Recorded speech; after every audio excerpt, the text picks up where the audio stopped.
Good morning, and welcome to the Legislation and Public Outreach Committee meeting for Thursday, November 21st. I am Chair Jerry Buckowitz. As we discuss the items on the agenda today, I will be calling on directors who push their speaker buttons. Please limit your comments to matters not already addressed, and state all your points when you have a chance to speak, so we can move through our agenda. Nydia, can you please call the roll? Chair Buckowitz. Here. Vice Chair Ray. Here. Vice Chair Steiner. Here. Director Acosta. Here. Croucher. Ike. Hilliker. Here. Leahy. Here. Lines. Here. Madaffer. Quaylen. Here. Serrano.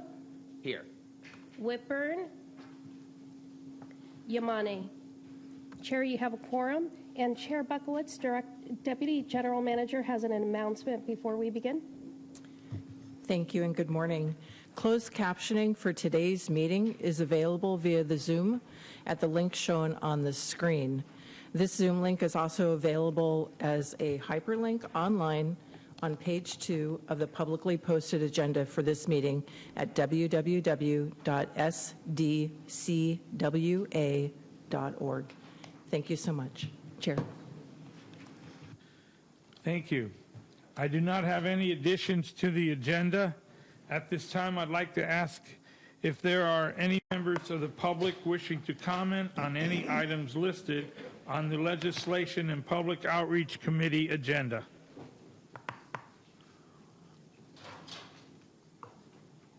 We have none.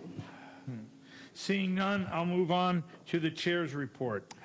The final report on the Legislation and Public Outreach Committee work plan is included on page 6 in this month's board packet. The work plan covers calendar years 2023 and 2024. It was adopted by this committee in March 2023, and we received an update in January 2024. I've asked Megan Corliss and Mike Lee to highlight the process we have made over the past 2 years. Megan? Good morning. You can put the PowerPoint up. Oh, there we go.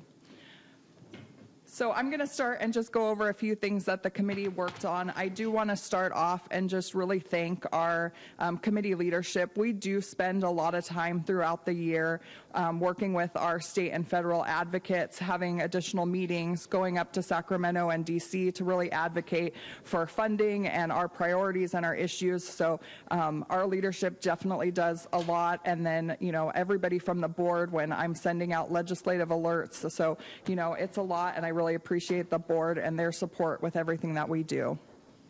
So to go over some of the accomplishments that the committee did this year, we did update and adopt legislative policy guidelines, which we're looking at updating and adopting today as well, new ones. We took positions on 13 bills, and we sponsored 2 bills that were both signed into law, AB 30, which had to do with atmospheric rivers, and then SB 1342, which had to do with the CEQA streamlining for the San Vicente Energy Storage Project. As I mentioned, we also participated in many advocacy trips to Sacramento and DC, and we hosted 3 legislative roundtables. One of the things this year that was really exciting for us was we were able to secure Senator Alex Padilla as a speaker for the San Diego Regional Chamber of Commerce trip, and so we sponsored that lunch, having him come be a speaker. Definitely had a packed house of different leadership in San Diego, and we were able to get our message across and talk about water and have the senator talk about what he's doing for water. We also secured $500,000 from the state budget for the Lake Hodges Dam. And another new thing that we did this year was we developed a grant team. So as we continue talking about funding, there's so many different areas internally that work on that. You know, the engineering and operations that are working on the projects, and then we're helping get support letters and making sure we get that message, water resources working on things. And so Daniel really headed that up in our area, started a grants team so that we meet quarterly, make sure that we're all on the same page, know what's coming forward, what we're looking at, and we're continuing to really expand that and grow that team, and also make sure that we come and do some report outs to the board so you can hear overall what our progress is and what we've been doing on the grant side of things. Also, knowing that funding has been such a priority for us as we're looking for funding, we have submitted this year community project funding applications to all of our congressional representatives, and we have one that is continuing to move forward. And last, what I wanted to highlight is we did develop a monthly newsletter that we send out to our state and federal elected officials and their staff. I'm happy to share that with anybody. We've been, for many years prior to me being here, have done the What's Hot report that goes out to all our member agencies that kind of goes over things, but then we have a specific one for our state and federal elected officials that is more, you know, kind of talks about what the Water Authority has done and is just more specific on things that would be of interest to them. So that's kind of the highlights from our government relations area. I'm going to turn it over to Mike, and then at the end, we're happy to answer any questions. Great, thank you, Megan. I'm Public Affairs Director Mike Lee, and I'm going to touch on the goals related to public outreach, starting with communications initiatives designed to increase understanding and support for the Water Authority's mission. One of the most important ways that this was achieved over the past 2 years was by restarting the Citizens Water Academy, which took a 3-year hiatus for the pandemic. We had a lot of new staff. We had new staff and new positions, and it was really a heavy lift to get that program back up to the level of excellence that we had achieved prior to the pandemic. And we've talked previously in this committee about this, so I'm not going to go into details on this, except to say that we did host 5 class series that included some for member agency staff, Water Authority staff, civic and business leaders, and we've also stood up the Academy alumni program once again to keep civic leaders engaged. I'm particularly pleased that for the early 2025 piece of that program, we're partnering with the City of Escondido as a way to extend public outreach impact and opportunities to our member agencies, and we'll be looking to do that further throughout 2025 and the years to come.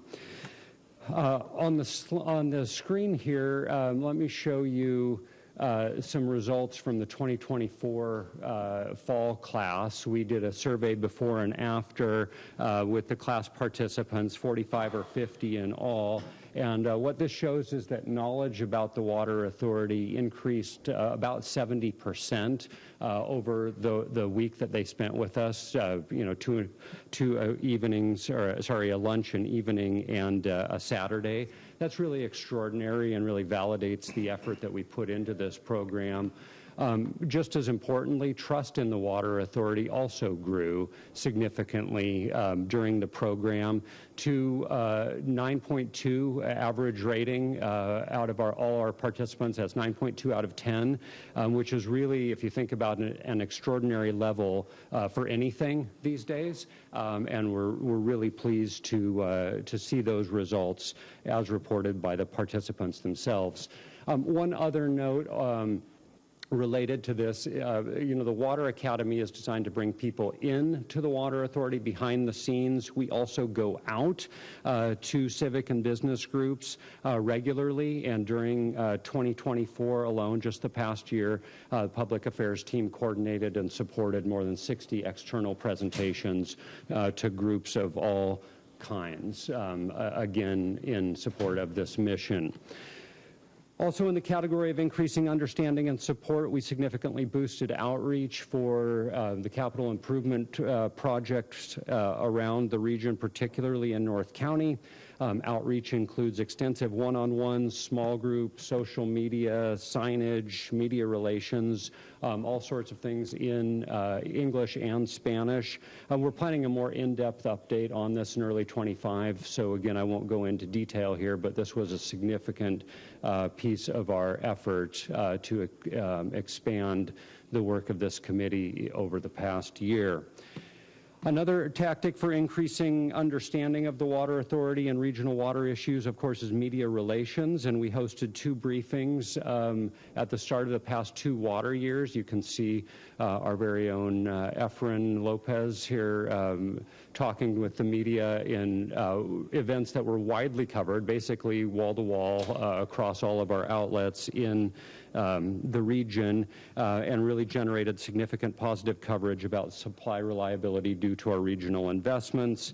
We also worked with reporters on any number of other stories. Most significantly, perhaps, was a KPBS feature story this spring, a 4-minute sort of documentary style that went into our asset management program. It was a beautiful piece. What we couldn't know at the time, but really validated the effort on that, is that it caught the eye of the San Diego County Taxpayers Association and actually became the basis for the Golden Watchdog Award that was presented last month. So that we don't always know what the benefits are at the front end, but with diligent work, I'm happy to report that that was one of the outcomes this year. At the same time, we redesigned the Water News Network website to provide enhanced functionality and a mobile-friendly platform. Many of you will recognize that from our daily news clips, and this also allows us to better share news and information about our member agencies, which we work with daily and weekly to ensure that they have a platform for their news and information. Our work plan also called for public opinion research, which we accomplished in a unique way over the reporting period, designed to both enhance our cost effectiveness and increase our partnerships, which is another goal of this committee that we'll get to in just a moment. Historically, we've conducted our own field research, but last year I coordinated directly with Metropolitan because they had a poll that they were deploying and developing, and we were able to partner with them and get some San Diego specific data at a fraction of the cost that we typically incur for this. The results were shared with member agency managers and the Joint Public Information Council, and they are being used to inform an enhanced outreach platform for 2025. An additional item in the work plan was supporting member agency outreach. We accomplished that in many ways: Water News Network, Citizens Water Academy, but also hosting the monthly JPIC forums, and then we stood up a smaller work group to really help guide the development of outreach programs, tactics, and assets. They helped with the development of numerous toolkits in English and Spanish, including World Water Day assets, Imagine a Day Without Water that we talked with you about last month. In addition, we provided more than 700 promotional item toolkits to member agencies. You can see an example on the screen. Our partners at OTI using these promotional items at civic events, and that's something that we really appreciate the partnership with our member agencies on. Finally, in this category, we, in the fall of 2024, relaunched the Key Points documents that really address emerging issues like fluoridation, taste and odor issues, supply reliability, climate changes, et cetera. These one-page documents are given to the public information officers at each of the agencies through JPIC, as well as the member agency managers, and we've received really positive feedback since restarting that program, and it is, I think, an excellent example of our commitment to be responsive to the requests and needs of the member agencies. Finally, I'm going to touch on the goal of elevating the Water Authority's role in the community as a collaborator and convener. That was something this committee set out 2 years ago. We've enhanced that in many ways, including several of the things that we've already talked about today. But I'm going to mention a few others, including several partnerships that are on the screen. That's just a partial list of the partnerships that we started or advanced during the year. One of the most important things that we accomplished was the 20th anniversary of the QSA celebration pretty much 1 year ago today, in which we joined with our partners at IID and MWD to celebrate our shared achievements. We also worked closely with those agencies through the Colorado River Board of California last year to host an extraordinarily productive media event and ceremony in Las Vegas, and we're working on a similar event in just a few weeks from now, also in Las Vegas. A final bit of news on this, good news on this goal is that during the past 2 years, we established a partnership with the County Office of Education to promote water industry careers as part of our workforce development initiative. This program is growing and attracting attention. Earlier this week, I had a long and productive call with my colleague and partner in Orange County at MoDOC, and she's actually bringing a cohort of her constituents from Orange County down to observe and learn from what we're doing with the County Office of Education. We're introducing them to some of our member agencies as well, and the work that is going on at the grassroots level. So that's very positive. And another excellent bit of news that we received just last week was a $10,000 grant from the Doe Charitable Trust to develop virtual reality portals in partnership with the County Office of Education. These are going to take students inside dams and water treatment facilities and other water infrastructure as a way to get them intrigued and interested in water careers. The County Office of Education has a pipeline of literally thousands of students that they bring through their Linda Vista Innovation Center just a few miles south of here, and we're hoping to work with them to hook kids at an early age so that we really start the pipeline of or continue getting people into the pipeline of the water industry to continue the work that you all and we all do. So, Chair Buckowitz, I thank you for the opportunity to review these accomplishments with you today. They are only made possible through board support and the extraordinary efforts of the dedicated staff that Megan and I work with every day. And that brings us to the conclusion of this presentation. Anybody have any questions of Mike? Lindsay. Thank you. I perked up a little bit when I heard the virtual tours. I just wanted to add that we in Oceanside did a virtual, like a 3D video of our wastewater plant so we could do virtual tours.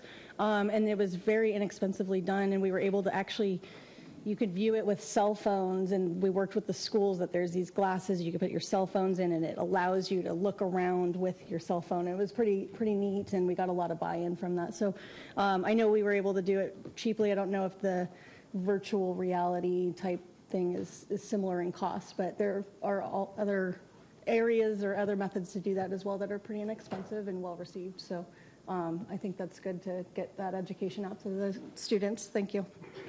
Much appreciated, and we'll make sure to connect with the Oceanside staff and make sure that we have a full understanding of what you've done and any ways we can incorporate that as we move ahead.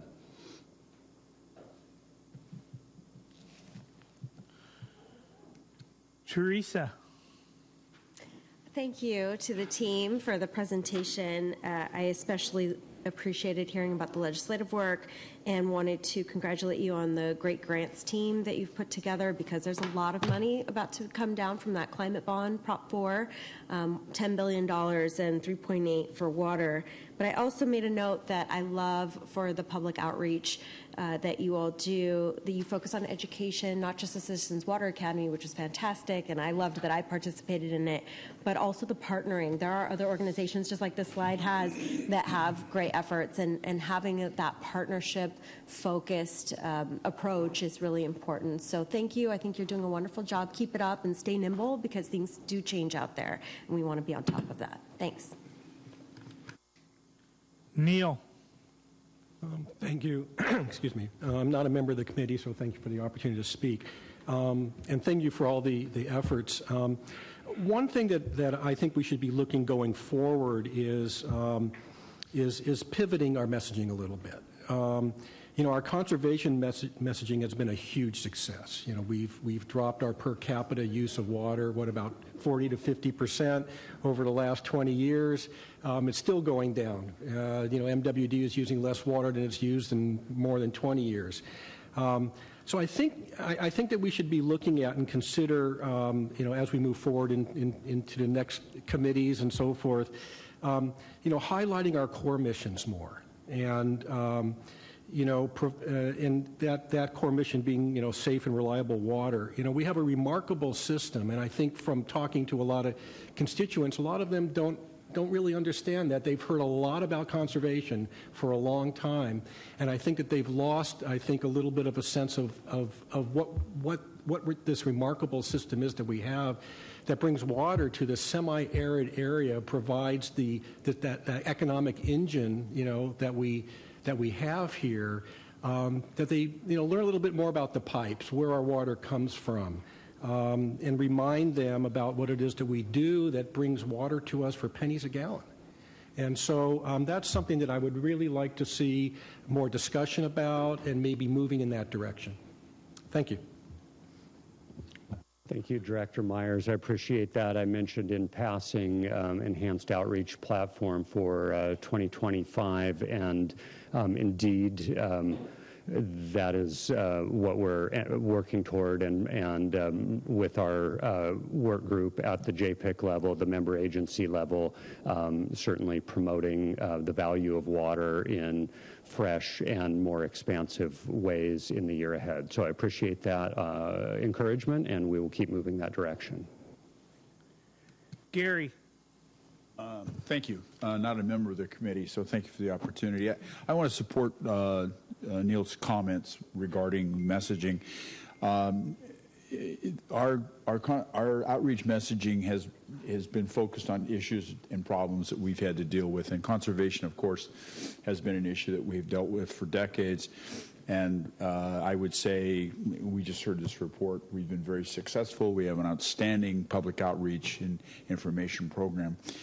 But the problem we're facing now is the issue of affordability and the price of water and things like that. And to me, the issue becomes people need to understand better as to the enormity of the effort it takes to deliver water from our main sources to their tap. And so I'd like to see a little more, a water minute, if you will, or 30 seconds or whatever, about explaining where our water comes from, because my experience with customers is the same thing. They just don't know, and we haven't spent the time to tell them that. And I really think hopefully we can refocus some of our, as Neil says, refocus some of our outreach content to creating an appreciation and understanding of just what it takes to serve water to your home or your business. So thanks. Great report, Mark. Appreciate the encouragement, and I think you're going to see, as in response to Director Myers, that we're aligned. We have not actively, just for committee context, I think it's important to note, we have not actively pushed conservation as a core priority for well over a year, really more like 18 months. And so while that has been a very sticky message, it's important that you know that that's not where we're putting our time and energy right now. Diane. Hi, this is Princess.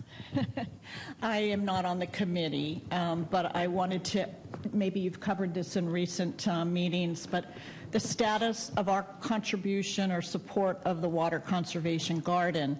Well, I know that we're not emphasizing conservation as much there. We're just giving people alternatives, wise ways to use the water. So where are we in terms of that joint powers environment? Has that been reported on, or will it be at some point? I'll be happy to address that, Director Norman. We are currently in partnership with the garden. The board voted to continue that partnership through the end of this fiscal year, and I'll be happy to discuss offline any of the particulars associated with that with you. Great, thank you. My friend, Dan McMillan. Diane, I'm your representative on that board, and Steve Cassidinas represents Sweetwater. We are meeting this month to try to figure out a budget for the future, and we will hopefully we have something back to you. And we have tried to change the name to sustainability from conservation, but the state seems to use the word conservation, so we have resistance. But I do second everything that Director Meyer said. And again, I think that the public needs to be educated on the amount of water and the insurance costs it costs us to get that amount. I mean, we paid heavily, but we have a very reliable system, and that if you talk to the general public, they still think we're in a drought and we have shortages of water. So again, I would hopefully that those messages that Neil mentioned would be out there. And the reason for our high cost of water is the reliability that we've invested in. Thank you. Lois. Thank you, Mr. Chairman. I really appreciate the presentation and also everything that my fellow directors have said. Definitely, I'm a big fan of education and public outreach, and love that we're starting out with children to instill with them the importance of water and people involved in the water industry. I'd like to see whether we're continuing to work with the community colleges also and the counselors to encourage people at that level to look into water careers as a possibility also, because it's my understanding that over the course of my career, the number of community colleges that are offering these classes has reduced. So I'd like to see and encourage more people in the business to go into the community colleges to offer the classes also. So perhaps that could be a conversation that we're having also. If I may respond, Director, yes, we have a long-running alliance with particularly Cuyamaca, but also Palomar on their water education programs. I'm anticipating and know that as part of the workforce development effort in 2025, that will certainly be one of the things that we emphasize. So I appreciate the encouragement. Okay. The other thing also is all this talk about conservation, and I know that it can be frustrating for all of us as we're paying our bills that we're using less money, but we seem to be paying more. I think it's important to let everybody know that because of water conservation, we're now able to serve more people with the same amount of water. And by being able to serve more people, it can reduce the need for us to build additional new facilities. That's a message that's been lost.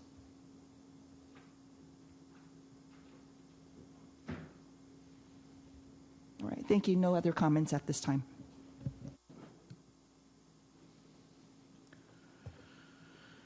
No other questions? Mike, I just want to take the opportunity to thank you for the job you do for us here at the Water Authority. Your creativity and leadership is way beyond my expectations. And I want to thank all the agencies, because the success of these programs lies with the support of the agencies. So thank you for all your support.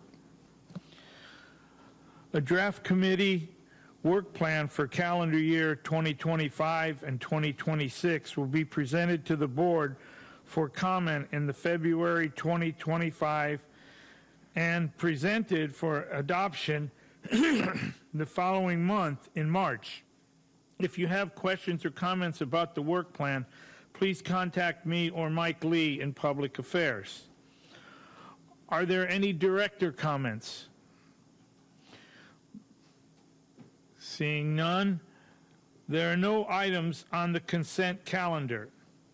There are 3 action/discussion presentation items this month.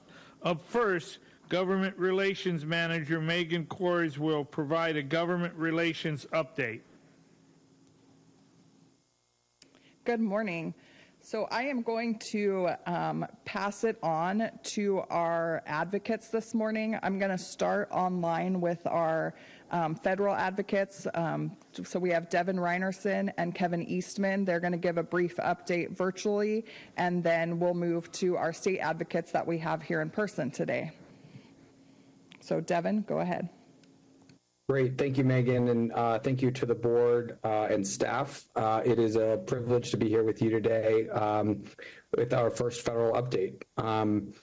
There was an election. I think most everyone knows that by now. And we have unified government under Republican control. The races in San Diego were largely unchanged. Congressman Mike Levin in the north part of San Diego County and Southern Orange County did have a close race, as was expected, though he did prevail by several points. We have a new United States Senator as well, Congressman Adam Schiff, and he is going to be sworn in likely the week after Thanksgiving, which is a nice opportunity for him to have greater seniority than any of his other colleagues who were elected this year. He is filling out the remaining of the term of late Senator Dianne Feinstein. We are also very closely watching the nomination process back here in Washington. In terms of the nominees that have been named so far, we really think that the Interior nominee is among the most qualified and level-headed of the group. Governor Burgum, if confirmed, it comes from a reclamation state up in North Dakota, and does have a relatively solid background as a clearly red state, but being able to work across partisan and interest group lines within his state. So we do feel quite good about that. I do apologize. I got ahead of myself in my excitement. I failed to introduce my colleague, Kevin Eastman, also on the line, and myself, Devin Reinerson. We are the lobbying team at Pace Government Affairs working here in Washington. My background is coming from the United States Senate in Senator Feinstein's office, and have run a lobbying firm really focused on California issues for the last 10 years. Maybe, Kevin, I can turn it over to you for just a moment as well. And again, sorry for the sporadic jump around here. No problem. I'll be brief. I'm reporting on location in the Hart Senate office building here. As with Devin, my background is largely in California issues, California natural resource issues. I'm a native of California and worked extensively in the state legislature and in the House on many of the issues that we'll be addressing for the authority. So we're excited and grateful for the opportunity to support your efforts.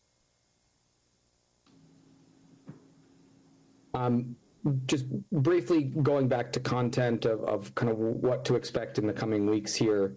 The House and Senate leadership discussions are ongoing at the moment. Party leadership did change at the top of the Republican Senate delegation. Senator John Thune has taken over for Mitch McConnell after his long tenure. In a way that was seen as somewhat of a rebuke to President-elect Trump. Senator Thune is among the more, was really the more moderate of the 3 candidates that were vying for that position. This is a secret ballot, which is not how a lot of these nominations are going to go. And so the kind of that process resulted in, I think, more where you see the heart or the core of the Senate Republican caucus as a whole. In the House, among other things that are relevant to the County Water Authority, there is a challenge in the House Natural Resources Committee California Congressman Jared Huffman, representing Marin up to the Oregon coast along the coastal California, has served on the committee for quite some time, is challenging the sitting ranking member Raul Grijalva from the Tucson area. Congressman Huffman is very well acquainted with the County Water Authority from his time both in Sacramento and here on the Resources Committee. I know has said some very wonderful things about your work to really get ahead of the curve in your conservation efforts over time. It was really a privilege to hear some of the earlier discussion. I did want to, one of the things that really resonated with me was that discussion of affordability. I think one of the core lessons from this last election was that Democrats failed to acknowledge the real family impacts of inflation in the economy. And so I do think that as we move farther and farther away from the election now, and some of the issues that were salient to voters come into clarity, I think that is certainly a lesson learned for the Democratic caucus, where the performance of their candidates did not reflect aspirations.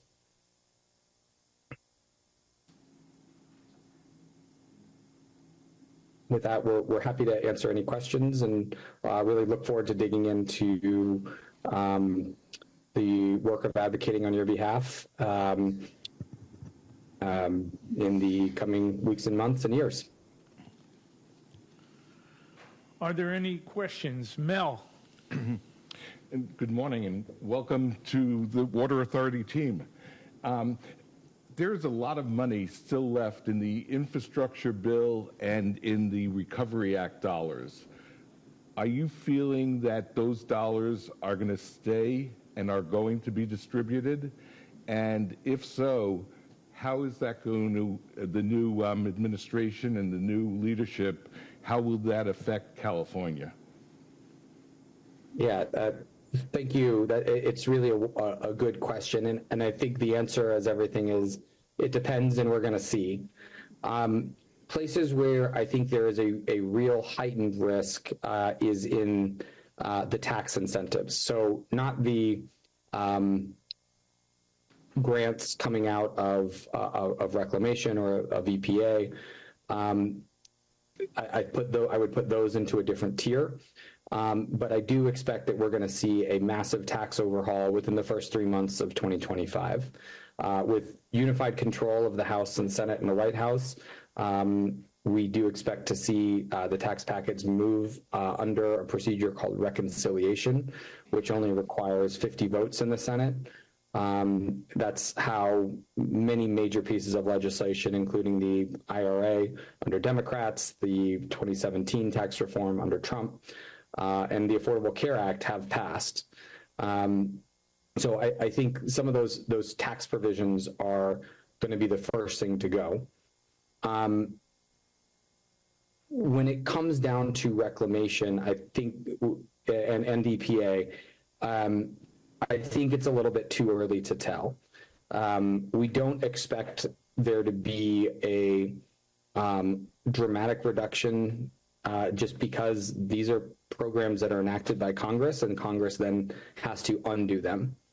And so as we move into 2025, we do expect, additional significant legislation to pass, and perhaps we will start to see some, a framework for what an implementation of a 2026 guidelines on the Colorado River looks like. When we get to that type of authorization, that's when we will go into overdrive to defend those programs that are, essential to ensuring reliability and affordability for your ratepayers.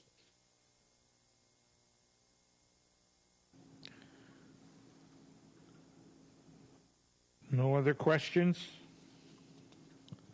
All right, thank you, Devin and Kevin. Now I'm going to turn it over to our state team that we have in person. I'm going to turn it to David Quintana with Resolute, and we also have majority advisors, and they're going to, each do some introductions and then give you a brief overview.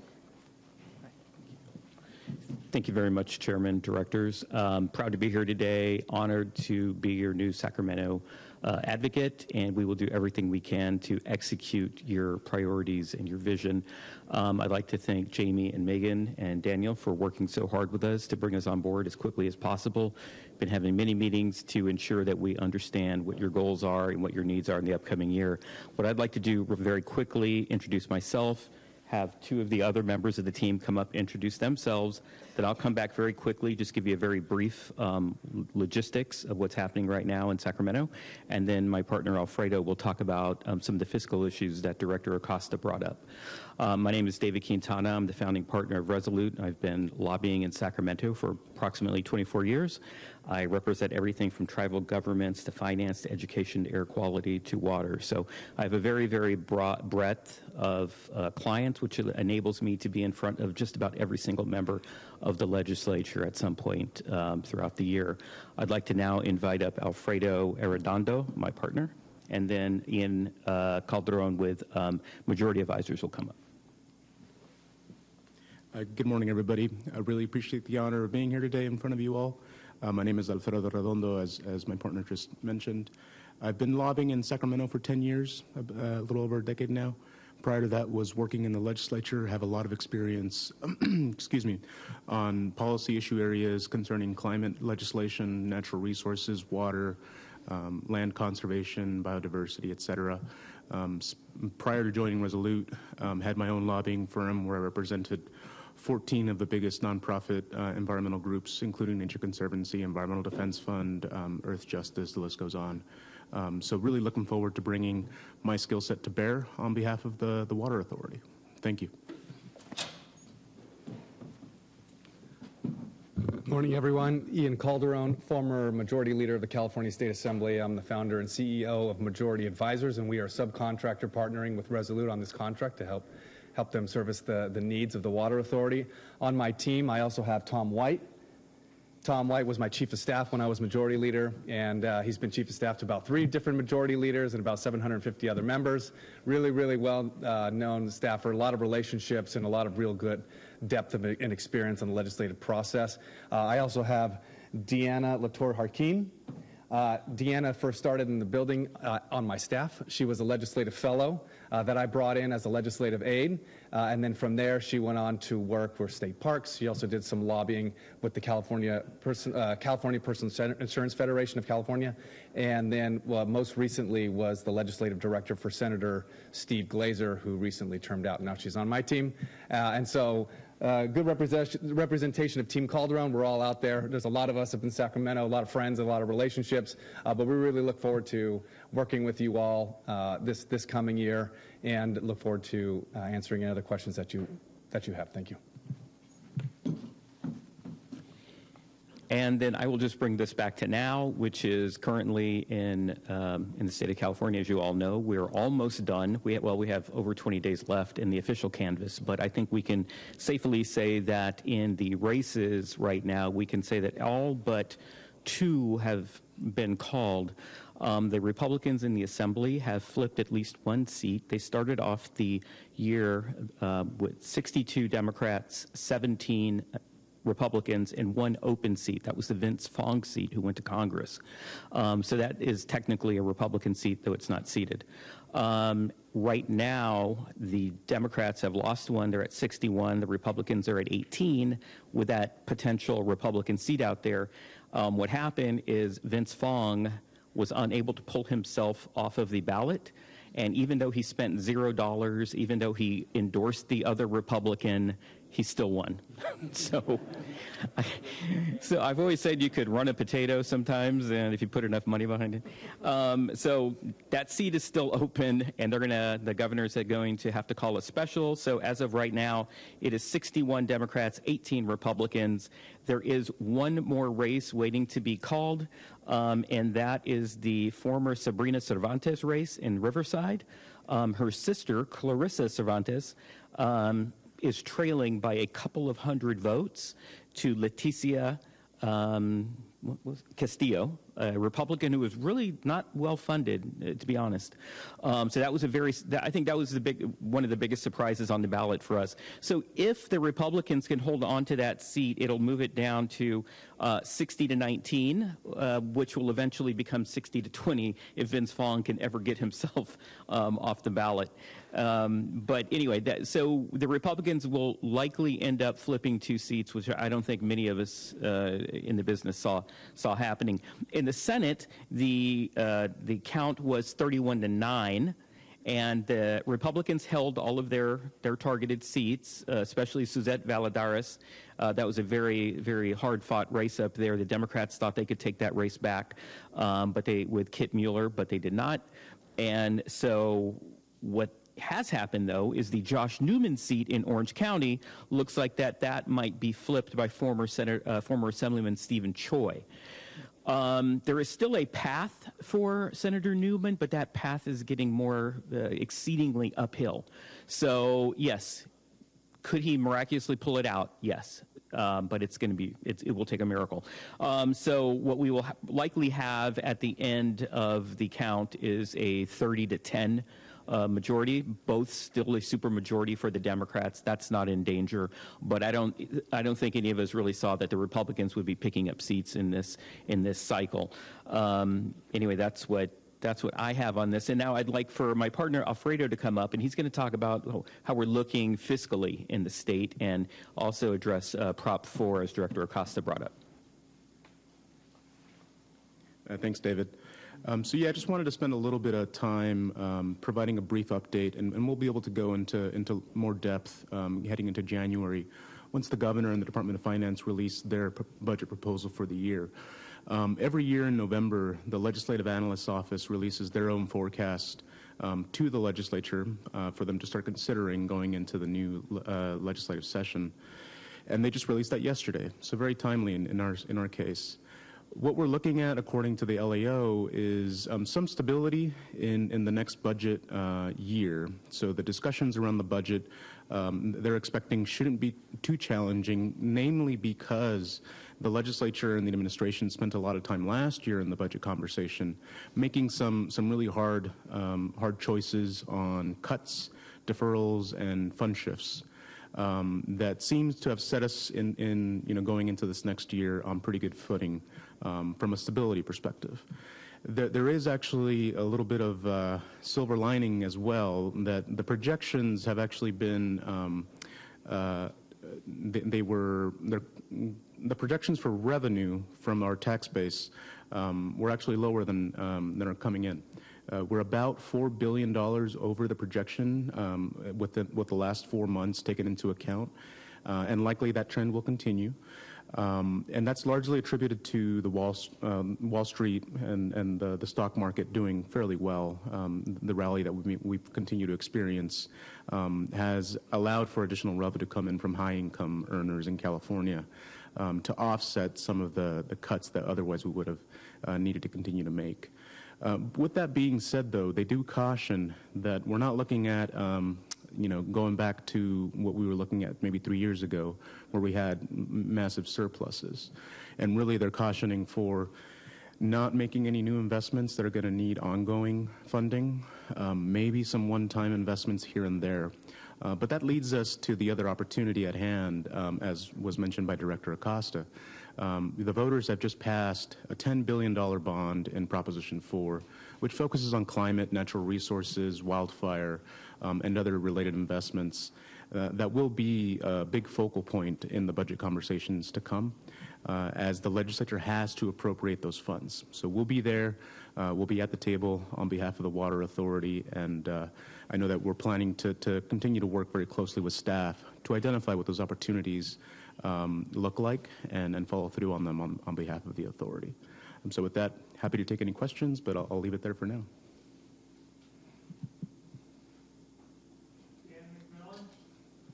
Yeah, if you could, what is the temperature or sensitivities of both the executive and legislative branches as far as Colorado River water supply? I do know that there's a level of uncertainty heading into next year, just given the new federal dynamics. That there's been a big push by the current administration to try to land some compromise, if possible. Although I think folks that are closest to it don't feel as confident about getting anything done in the next couple of months. So with that being said, I do know that the governor has prioritized water infrastructure as a priority that he announced during the budget conversations this year. Not a whole lot was able to be accomplished, namely because of the cuts that I mentioned prior. But moving forward, I do expect infrastructure to be a very big topic, including water infrastructure.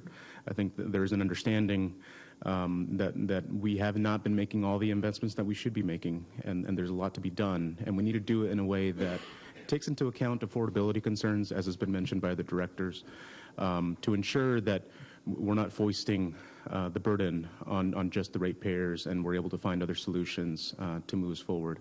And I do think that includes a lot of the Colorado River Aqueduct dynamics as well. Teresa. Thank you. Go ahead. Yeah, I just wanted to provide a little more context on that, because as members have been, meeting with each other, they caucus after the election.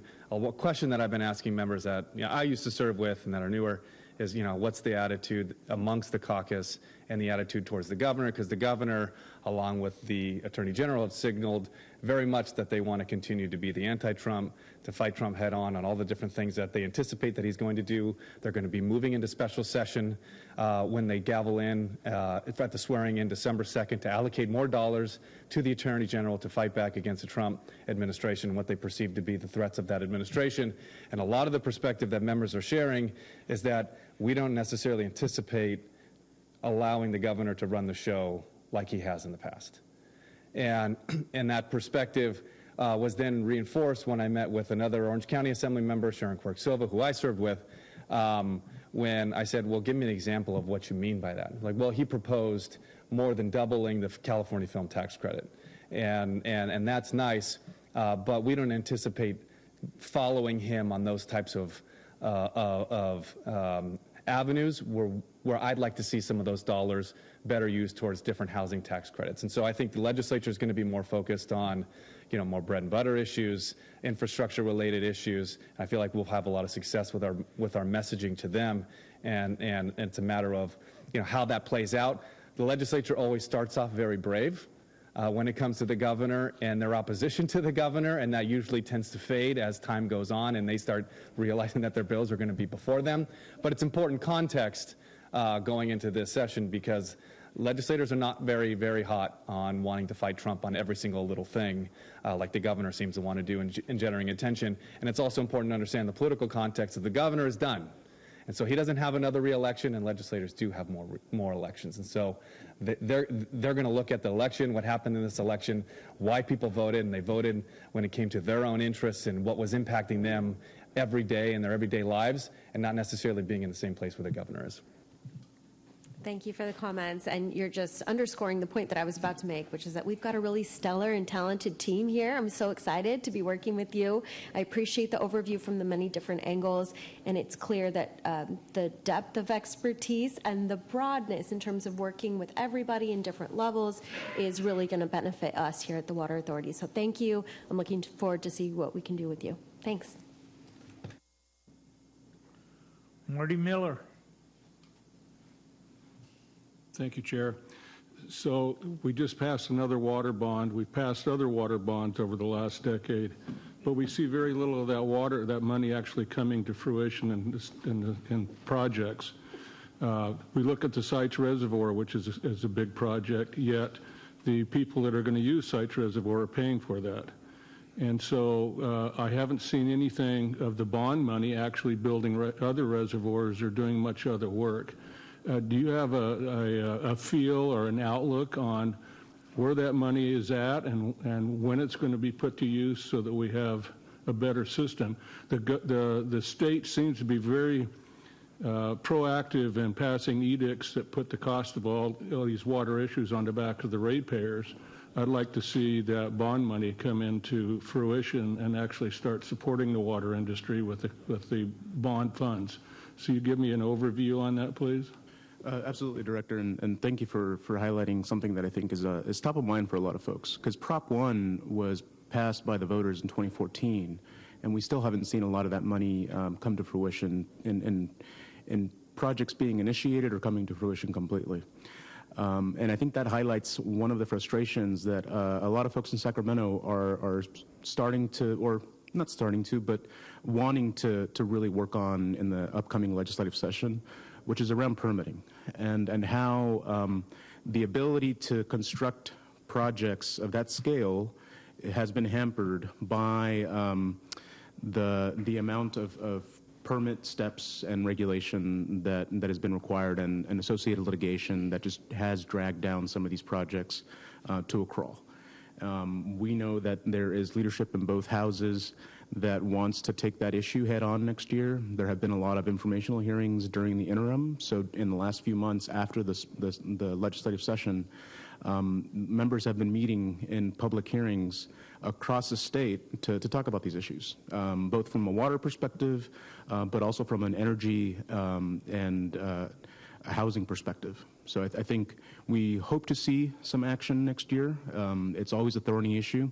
And there are many stakeholders that will have differing opinions on these issues.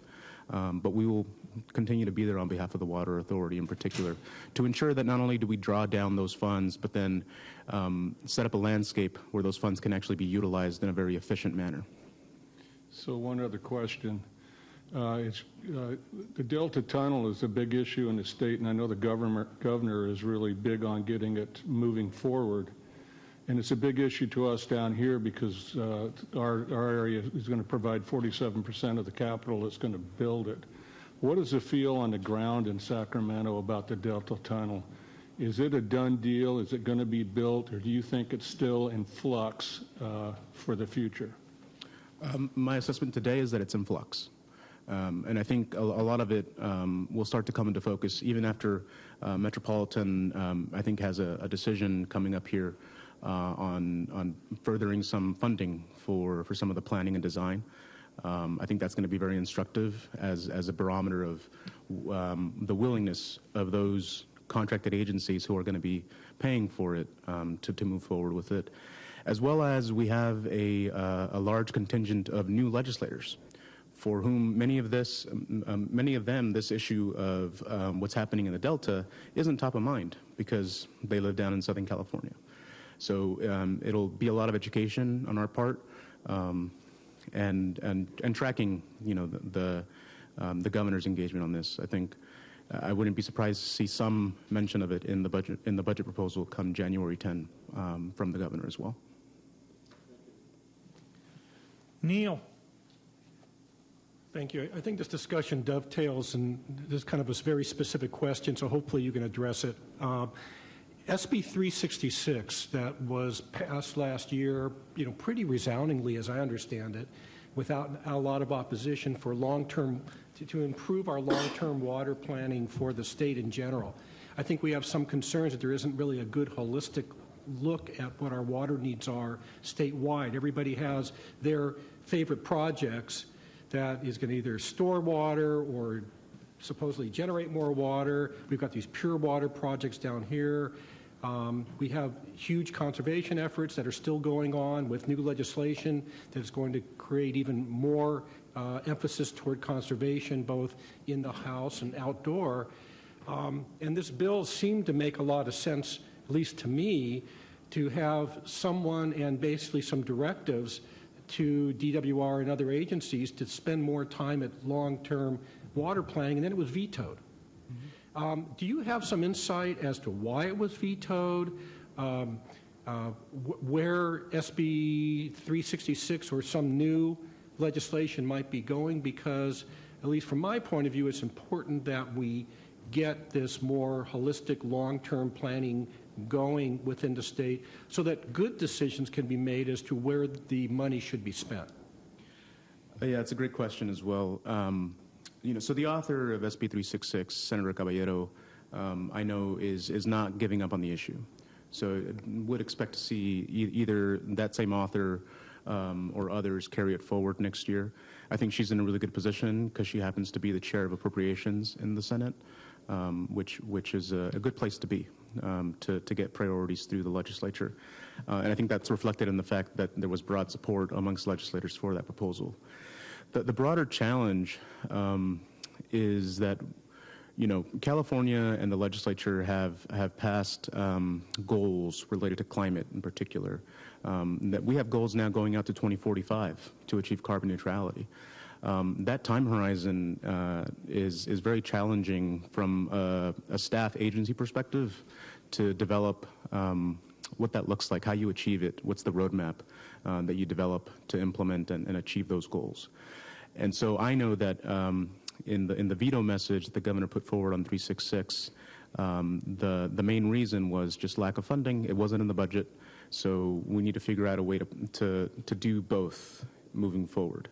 And it was a fairly common excuse that we saw in a lot of veto messages, kind of reflecting the generalized anxiety around the budget conversations of the last year.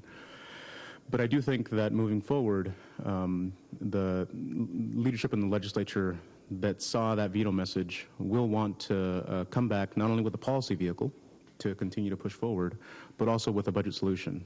So concurrent to a policy bill running what we term colloquially as a budget play to ensure there's funding already in the budget so that that excuse is no longer on the table when it comes to getting that bill back on the governor's desk.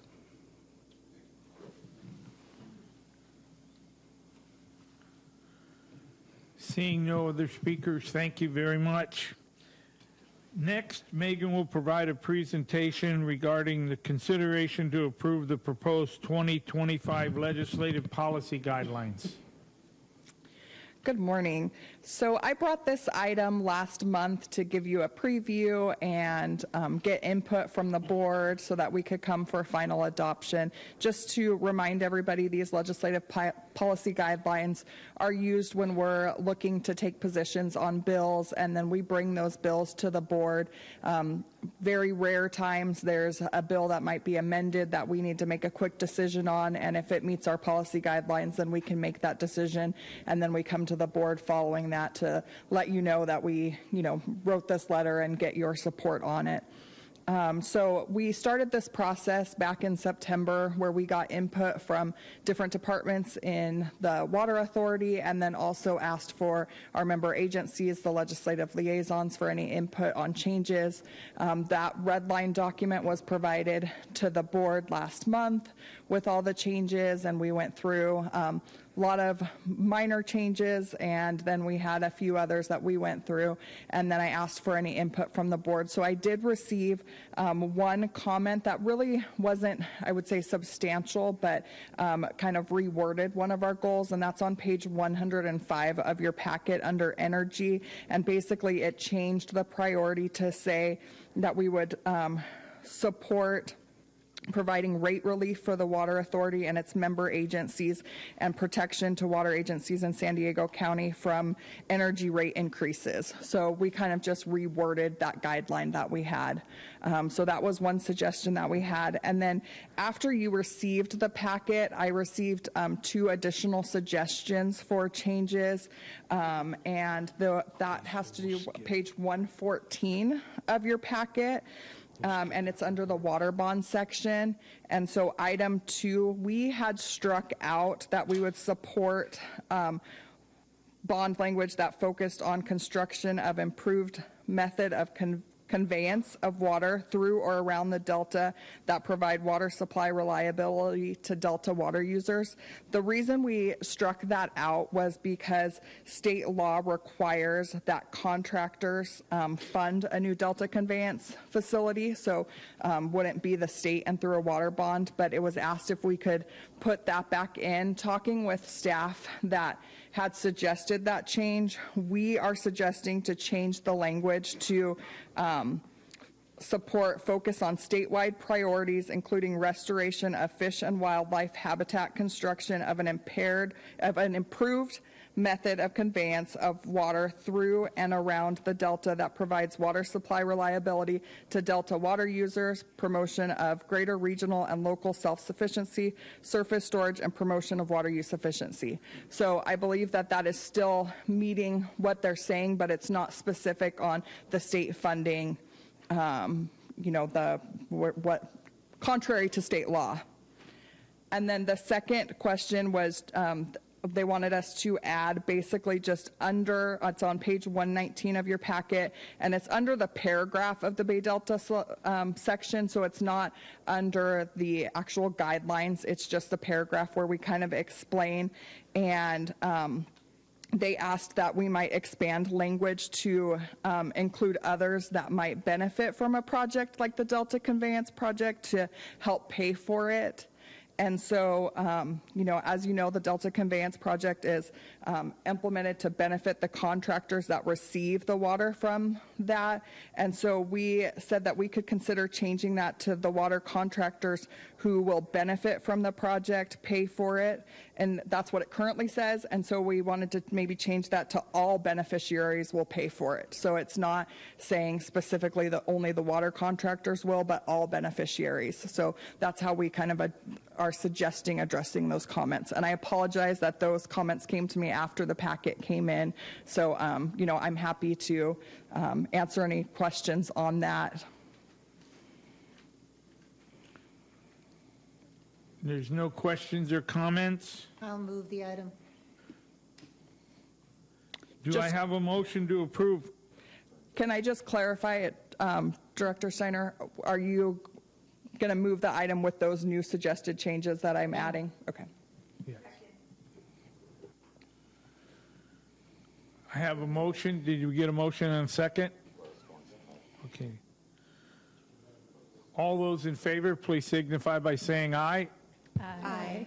All opposed? The ayes have it. Due to the timing, we are skipping item number 3. The annual report will be published in December and emailed to the board. There's no more information items this month. There's no closed session. Do I hear a motion to adjourn? All in favor signify by saying aye. Aye. All opposed? The ayes have it. We have 5 minutes, Admin and Finance Committee.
There we go. Good morning. Welcome to the November 21st, 2024 meeting of the Administrative and Finance Committee. As you are all well versed, you know that as we discuss items on the agenda today, I will be calling directors who push their speaker buttons. Please limit your comments to matters not already addressed and state all your points when you have a chance to speak so we can move forward through our agenda. So, first thing is, Nicole, would you take roll, please? Chair Rant. Here. Vice Chair Abdullahi. Here. Vice Chair Hogan. Directors Acosta. Here. Bays. Here. Ike. Hilliker. Here. Katz. Myers. Here. Norman. Ray. Vespi. Yamani. Here. Chair Rat, you have a quorum of the committee. Thank you And the very- Deputy General Manager has an announcement. Thank you very much. We'll do that. Go to our Deputy General Manager. Go ahead. Thank you, sir. Good morning. Closed captioning for today's meeting is available via Zoom at the link shown on the screen. This Zoom link is also available as a hyperlink online on page 2 of the posted publicly available agenda for this meeting at www.sdcwa.org. Thank you, Chair. Okay, thank you. I have no additions to the agenda. Move to public comment. Are there any members of the public wishing to comment on any item on the A&F committee agenda here in the boardroom? Do we have any online? I will check. If there are public speakers in the Zoom waiting room, please raise your hand through the Zoom app or press *9 if you are listening by phone. I see none. Okay, thank you, Nicole. I'll move on to item number 4, Chair's Report. As with all the committees, we'll be doing our final reports on the committee work plan for the last couple of years. These are for the A&F committee. These are found on pages 163 through 170 in your board package. The work plan covers calendar years 23 and 24. The work plan was adopted by the committee, A&F committee, in March of 2023. And we have received progress reports throughout the period, and the last one being January of 2024. If you looked at it, the accomplishments are extensive, so we're just going to go through some highlights of what has been accomplished by the A&F committee. Starting with finance, it's okay. Starting with finance, our highlighted accomplishments include passing a 2-year budget for fiscal years 24 and 25, and that sounds easy, but it wasn't. We all know that. Adopting rates and charges for calendar years 24 and 25, which was even more fun, and then approving several important rate design and recommendations involving our transportation rate, customer service charges, and our supply reliability charges and storage charge, all aimed at securing the financial stability of the Water Authority moving forward. Next slide, please. Who's running the slides? Next slide. Next slide. Okay, well, imagine if you will. The next slide is in the business support area, and our activities included authorizing business insurance coverages for fiscal years 24 and 25, approving several software and other contracts to support the agency's business and information technology needs, and then approving several contracts to support employee safety and facility maintenance. And then finally, under human resources, we accomplished approving amendments and extension of a labor contract with the Teamsters 911 back in 2023. A draft work plan for calendars 25 and 26 will be presented to the board for comment in February of 25. and then presented for adoption in the following month of March. If you have any questions or like to make any specific comments about the work plan, please contact myself, Lisa Marie in Finance, Jason Foster in Administrative Services, or Catherine Love in Human Resources. So, do you have any questions or comments on the work plan? Okay, seeing none. Are there any general director's comments from my vice chairs? Members of the committee? Okay. Move on to consent calendar. This month's consent calendar includes a staff recommendation to note and file our monthly treasurer's report, adopt the vote entitlement resolution establishing the vote and representative entitlements for each member agency of the Water Authority effective January of 2025, adopt a resolution approving the distribution of tax apportionment funds related to the Fallbrook and Public Utility District annexation to Eastern Municipal Water District. Do I have a motion to approve the consent calendar? Second, Moved by Acosta. Ali. Sorry. Yes. Too fast. Do I have a second? That was Acosta, yes. Who seconded? Acosta, Teresa Acosta. Oh, Ms. Acosta, thank you. Abdullahi, motion and second by Director Acosta. So, all those in favor? Oh, yes, we have a question.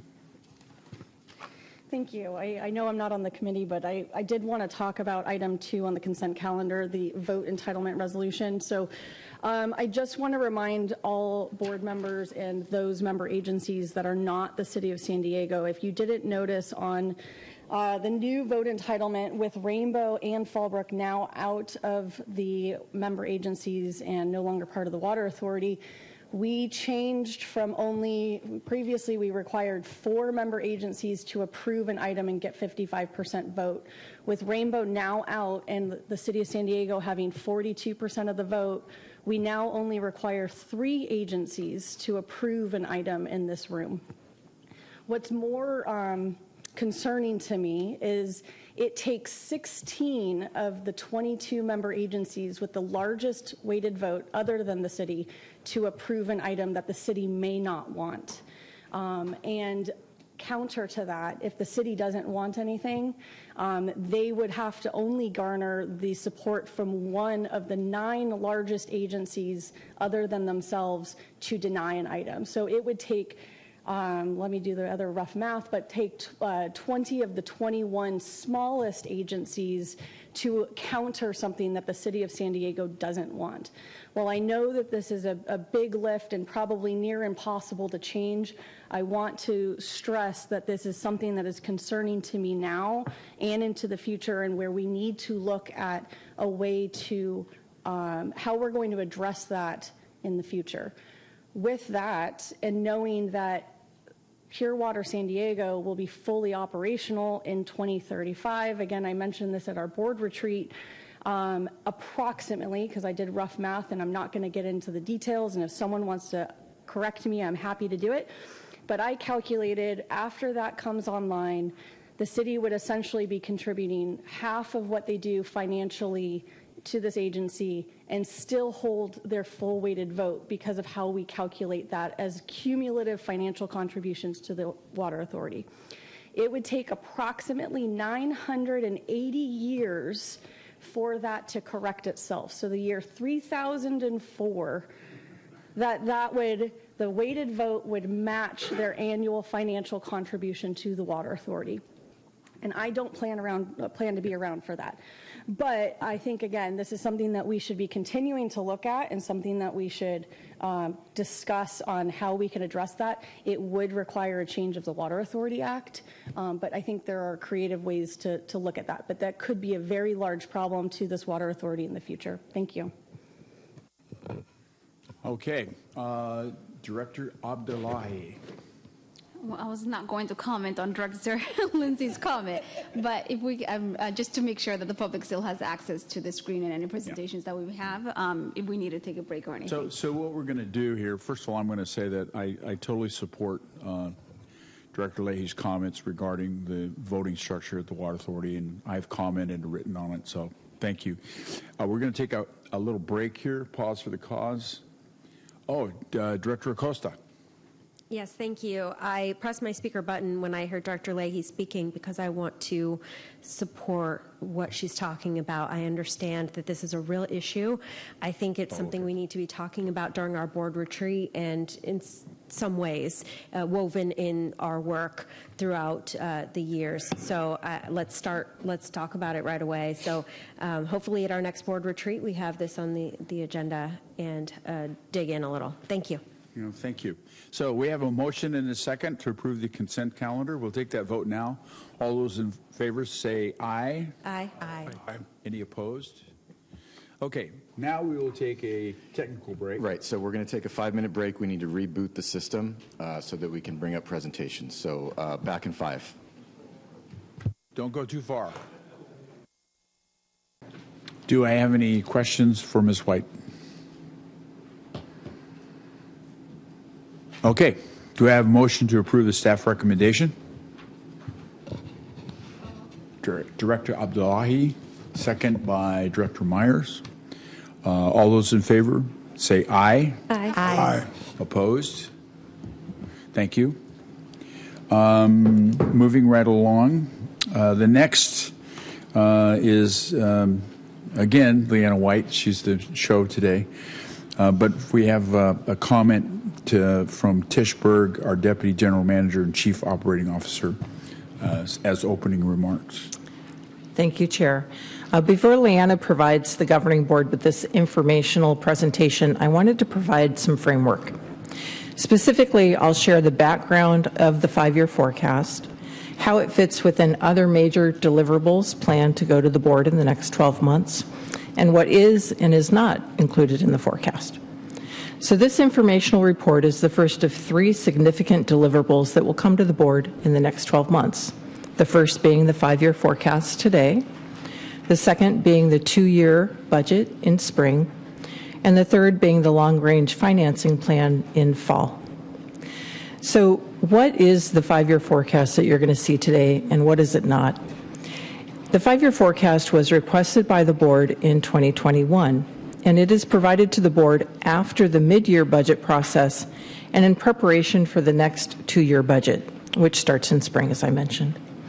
It is informational only to provide the board with projections early and before asking for direction. So comparing to the other deliverables, it's different from the budget as it does not appropriate funds. And it's different from the long-range financing plan as it does not address securing debt to fund identified capital projects, nor does it address key financial metrics or policies. The 5-year forecast is a financial planning tool based on knowns. What do we know now? It is not a policy document. It does not commit the board to any future action. As a result of it being based on knowns, there are some items that were left out that represent issues the board needs to provide further direction on, such as capital funding or continued operation of Lake Hodges Dam, San Vicente Energy Storage Facility, and Twin Oaks Treatment Plant, any unfunded state or federal mandates, or any potential grant funding, any potential metropolitan settlement outcomes, and any outcomes of collective bargaining agreements with our employees. I mentioned that the review of the financial policies is part of that third deliverable, the long-range financing plan, which will come to the board in fall. After consulting with the officers, staff plans to brief the board in January on the key financial policies that are typically reviewed as part of the long-range financing process. After this January briefing, the board can direct staff on any changes they would like to make to the policies in advance of the budget and rate process. And with that, I'll pass to Leanna for her presentation on the 5-year forecast. Good morning again. Thank you. The 5-year financial forecast can be found starting on page 212 of your board packet, and the actual document is starting on page 214. So an overview of what I'll be covering this morning on the 5-year forecast, some of which you've heard from Tish. What is the 5-year financial forecast? I'll give you an outline on kind of what's included in it. Risks and uncertainties that are in the forecast, any future challenges that we might encounter that we've kind of made some assumptions on or are not included. And then what's our current forecast and what are the assumptions that were put into the forecast? A little bit on the capital improvement program, and then any other assumptions and considerations that might need to be considered for the future. So as you heard from Tish, the purpose of the 5-year forecast is to guide in our fiscal year planning.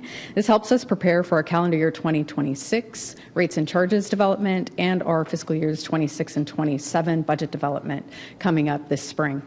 It will serve as a framework for the budget, as I said, and you will see in the 5-year forecast that we used FY25 as a baseline and then look forward 26 through 30. And then we updated any risks and assumptions that we had used from midterm and what we're seeing in changes going forward.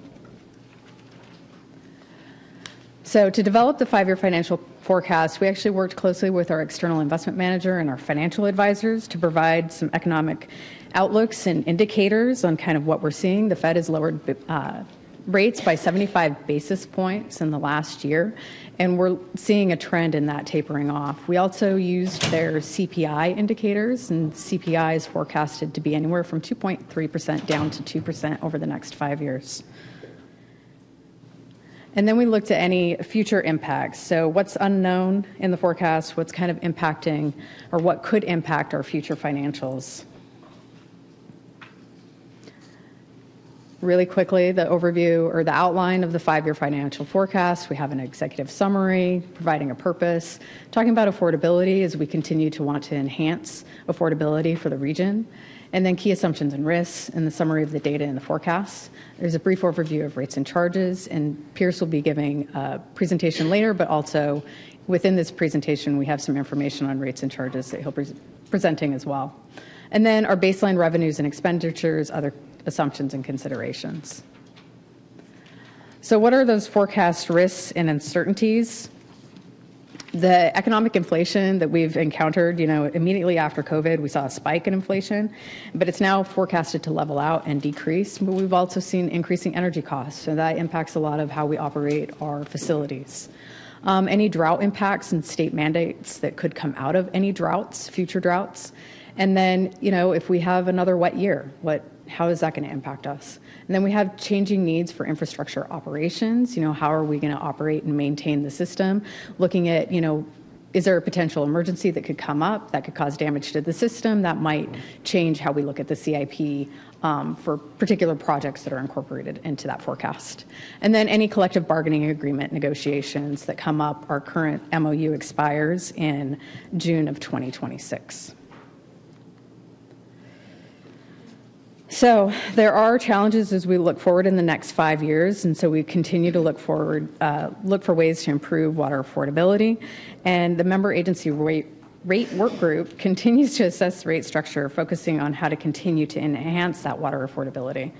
As I mentioned, there's inflationary pressures. We've seen increased costs with supplies, energy, and then there's the climate change, and then any significant impacts coming from ongoing drought conditions or upcoming drought conditions if they occur, and then our infrastructure needs. So the current assumptions that we used in the 5-year forecast, we used the midterm budget as a baseline, so you'll see fiscal year 25 only as a starting point. The CIP is consistent with the midterm projections, but it's been adjusted for inflation on what we're seeing with construction costs. We've updated water sales projections. In the forecast, we use the April member agency demand forecasts, and that is actually consistent with what we're seeing in our actuals as well, which is why we've stayed with April, even though we've received subsequent forecasts since then. We are anticipating a debt issuance in fiscal year 26, and that would be early calendar year 2026. And these financial metrics and our assumptions do meet our debt service coverage ratio target. And then there's no additional full-time equivalent positions added into the forecast. And then it's just status quo service levels. What do we need to maintain status quo service levels of operating and maintaining the system at the Water Authority? And now I'm going to turn it over to Pierce briefly to discuss the rates and charges assumptions that are included in the forecast.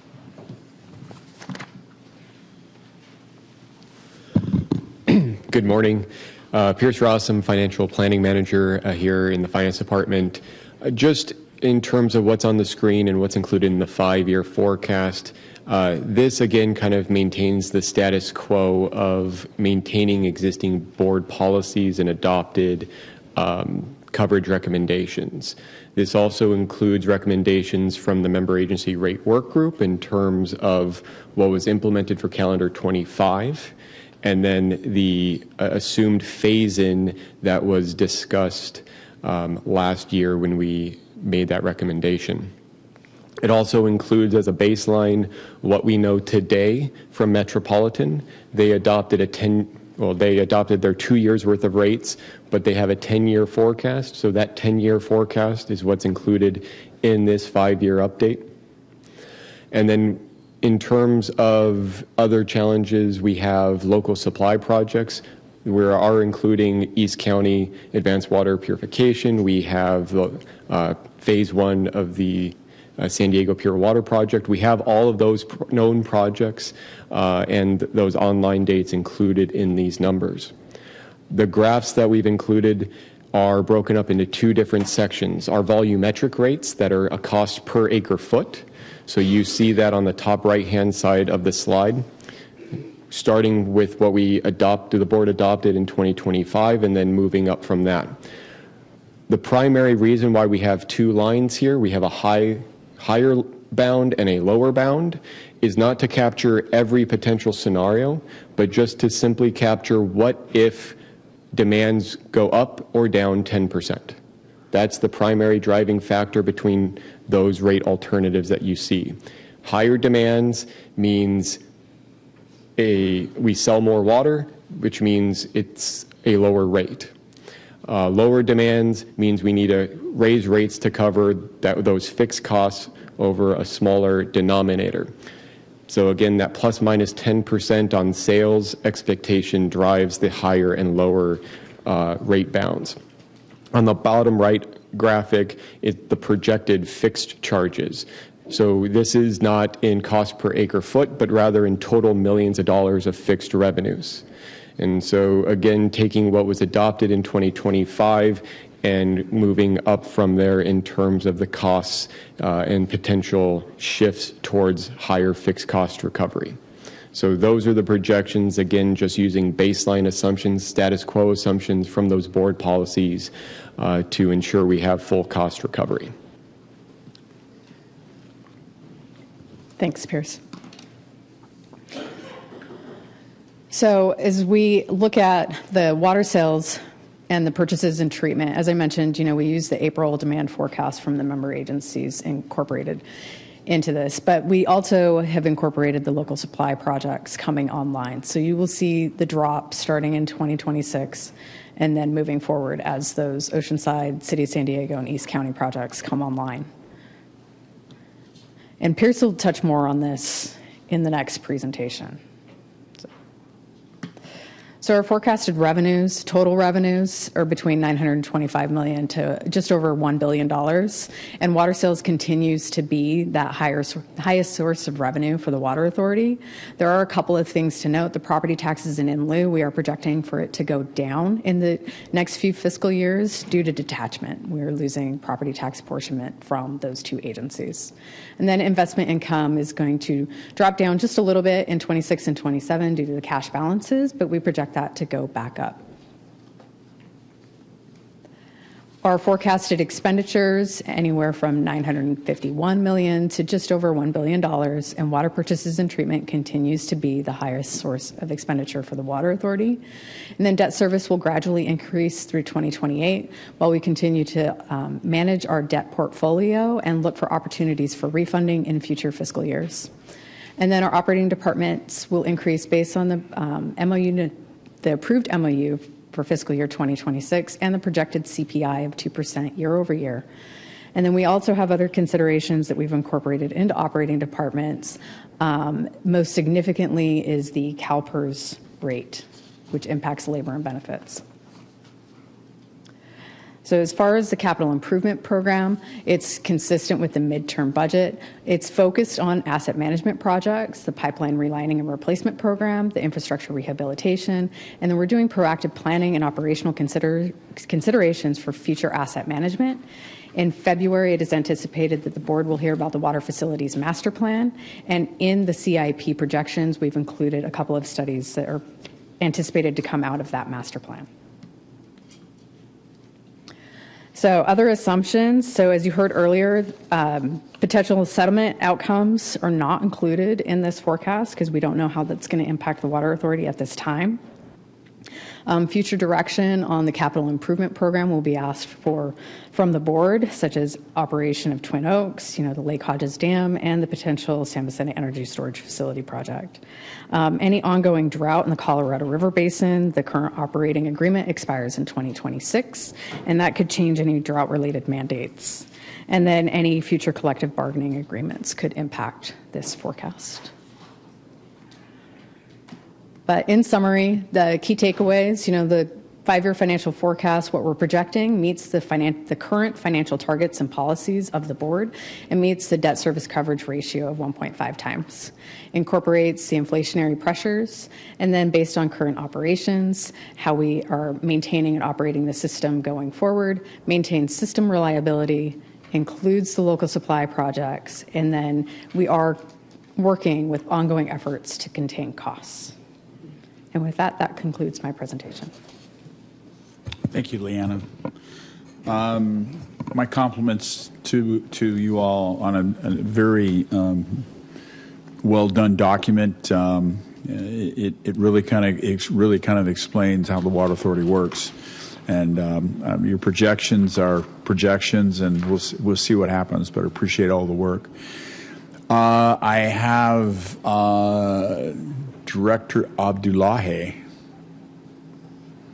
Thank you, Chair Arendt, and thank you so much, Liana, for that presentation. Just to kind of go back to that slide that had the current assumptions, I think you were mentioning about using the April information from the projected, the water projections from the member agencies. And so is there a reason why we're using April and not August? Was there a difference between the two? Yeah, so August assumed a decrease in demands, and as we got through August and September, we were not seeing that decrease in our actuals, and so we decided to use the April because the actuals are more in line with the April forecast. Okay.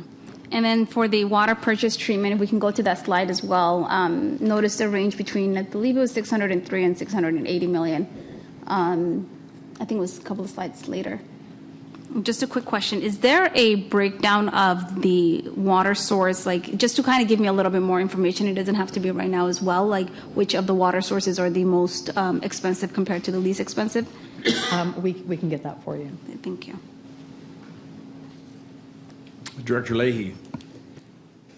Thank you, and I do appreciate a lot of the changes. I know there's been a new direction from this board and asked for changes in how we forecast our water sales. So I appreciate the change that that staff have made. With that, there have been a lot of changes since 2021. This isn't a comment necessarily about the forecast, but about the long-range financial plan that's mentioned in the staff report. So a lot of things have changed since 2021 when the long-range financial plan was completed and adopted by this board. As of this coming January, 16 of the 34 board members in this room are new, including there's still one vacancy from the city's side of things, so it would be 17 if that position was filled. Our financial situations have changed. The regional relationships have changed. We've had a record 2 wet years in a row, which had never occurred prior. We are seeing the population of this county decrease, and yet we continue to make decisions based on past board policies and decisions from 2021 and before. And these policies are things that maybe this new board do not align or agree with. And so I understand that there are reasons why that we had to push out the long-range financial plan, but I think that this needs to be done before our upcoming rate and upcoming budget process, so we're not continuing to make decisions based on policies from 2021 or before. With that, and when we do that effort, whether it's in spring or whether it's in fall, I would like to make sure that we're seeing a comprehensive list of all potential capital projects, not just those that have already been approved by this board, but the ones that haven't been brought forward yet, but we know might be coming, so that we are fully evaluating all alternatives that this board might need to make sure we're making wise financial decisions moving forward.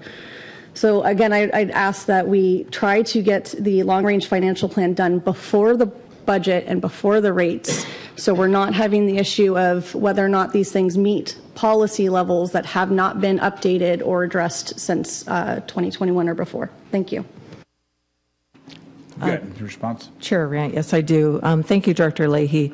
The long-range financing plan is a document that's used to prepare an agency before they go to market. And as Leanna mentioned, we plan to go to market in calendar year 2026, and the timing of the long-range financing plan is associated with that.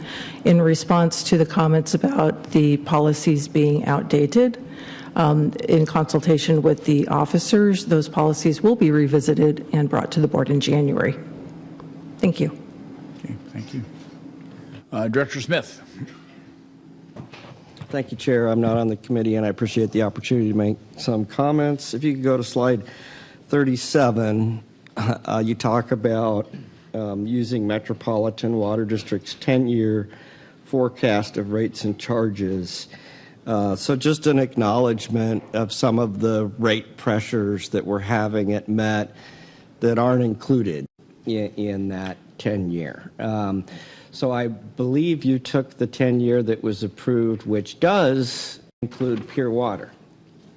So that's an important acknowledgement by this board that those costs are in there for this 5-year.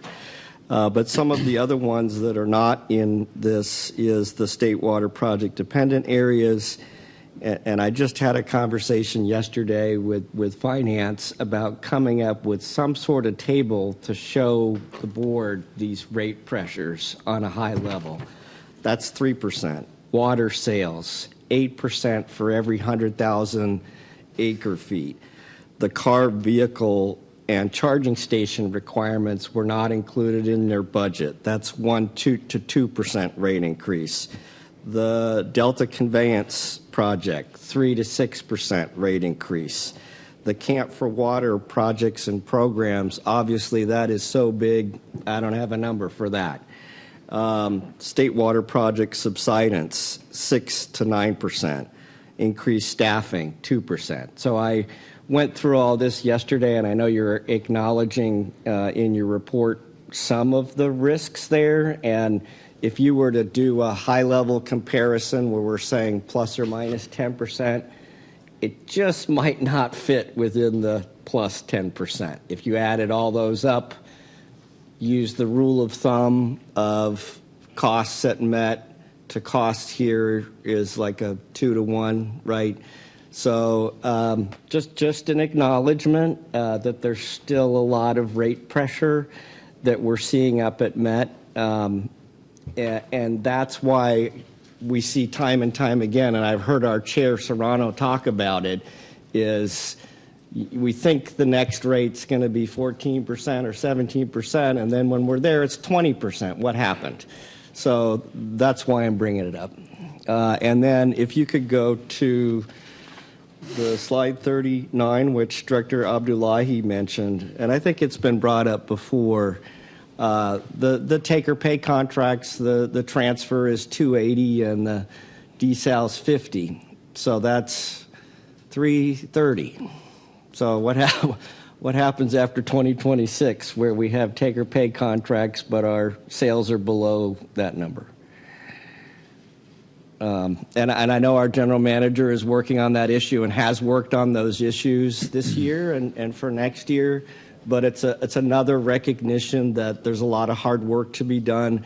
We've been working on it up at Metropolitan. It's one of the programs that we've added to the Camp for Water, the exchange program. And I brought it up a couple times before. We really need to emphasize the ability to exchange our water with other agencies in other states. And I know Dan's doing a great job on that. Thank you. Other comments or questions? Oh, Director Myers. Thank you. And I appreciate all the comments so far, and just to, not to double down on our rate pressure comments, but I just want to emphasize and remind everyone of the comment made by our Chief Operating Officer, Burge, about what's not included in here, and that is funding for the Lake Hodges Dam issues, Sand V, Twin Oaks, and a few other things. And I guess what I want to emphasize is how much I'm looking forward to and hoping that we're going to be getting some really good presentations and some real solid information about where we are going with these issues, in particular with Lake Hodges and Sand V, because, you know, Lake Hodges is kind of that elephant in the corner right now that I think that, you know, we've been dealing with a lot of other issues, but I just want to make sure we have some assurances that in January, is it January that we're going to be getting some detailed presentations on this? I just want to make sure that we're going to hear a lot about this and have a really good chance to digest it before we start moving into the next budget process. Yeah. Thank you. I would anticipate February rather than January, but absolutely it'll be there as part of the budget build and the rate discussion. All right. Thank you.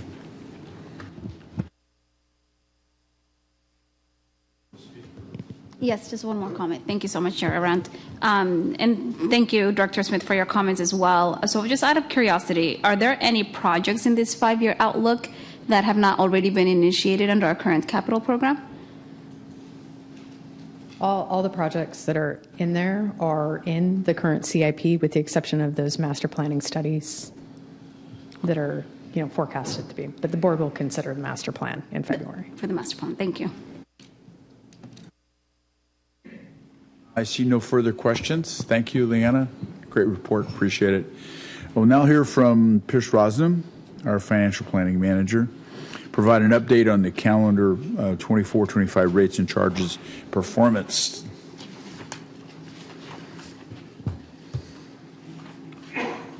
Good morning again. Today's presentation is an update that was requested by the board when we adopted rates and charges. Going to hit on a lot of familiar themes that were just covered in the prior presentation, so I'll spend a little bit more time on those slides as they come up. For those that may be wondering why we're up here, back in July, the board adopted a 14% increase. Those increases were primarily to recover costs from external pressures, from MWD, supply, and detachment. We spent a long time with the board basically working from February through July to identify how to lower rates, turning over every stone. The board ultimately deferred $7 million bifurcation structure project as one of the final scenarios. The board also requested that the general manager at his discretion find $2 million to cut from the operating department or from the operating budget. A request for quarterly sales and financial updates, more specifically to come back in September and again in November to provide updates on how financials and sales were performing. So this presentation fulfills that request as we already provided the September update. And a lot of this was throughout the whole build of the rates and the mid-year budget. It was not just in a vacuum of what was left in the budget year, but over a 3-year roadmap, understanding that we do have difficult rate decisions and trying to just do that in a single year without the context of years 2 and 3 were challenging. So a lot of the focus was on a 3-year roadmap, what's the look ahead, and that 5-year forecast further evaluates that. When we adopted rates, or when we did not adopt rates in June, the following day we had a request from Moody's to do a full financial review. That review was held with Moody's, which is one of our 3 rating agencies. That meeting was held on August 26th. As we were kind of midway through the development of the 5-year process, we gave them estimated closing fiscal 24 financials. We gave them preliminary FY or 5-year forecast results. With that, and Moody's affirmed our AA2 rating as well as the stable outlook. So we received that on October 23rd, and you can find that report in page 256 of the board packet. But calling out one specific quote, and there's a couple of them throughout that report, but it's the reason why we were affirmed and maintained the stable was that that 3-year roadmap was really referenced. That quote incorporates the rating, incorporates the likelihood that the authority will continue its practice of raising rates as necessary to meet debt service coverage and adopted reserve targets. You heard that in the 5-year, that was the primary focus of those rates and charges. That's what we were trying to do to adopt those and maintain those existing policies. We have that conversation here in January that will bring back those policies. Those policies are modest and reasonable in terms of the financials that they support. And so those are the types of targets that Moody's was anticipating us fulfilling in that roadmap. Alternatively, when we look at S&P, when we got the request from Moody's, as we always do, we offered that information to the other rating agencies. S&P, following their negative outlook, going from stable to negative in June, they decided that they didn't feel it was necessary to have an update ahead of any debt issuance. And so they maintained that negative outlook. And then we have a meeting with Fitch that is anticipated to be scheduled by the end of the year.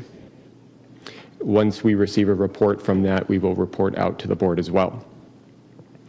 In terms of the $2 million of budget reductions, here is a quick kind of overview of what the general manager has found to date. I'll go through this and then pass it to Dan to fill in any blanks or any other comments that he may have.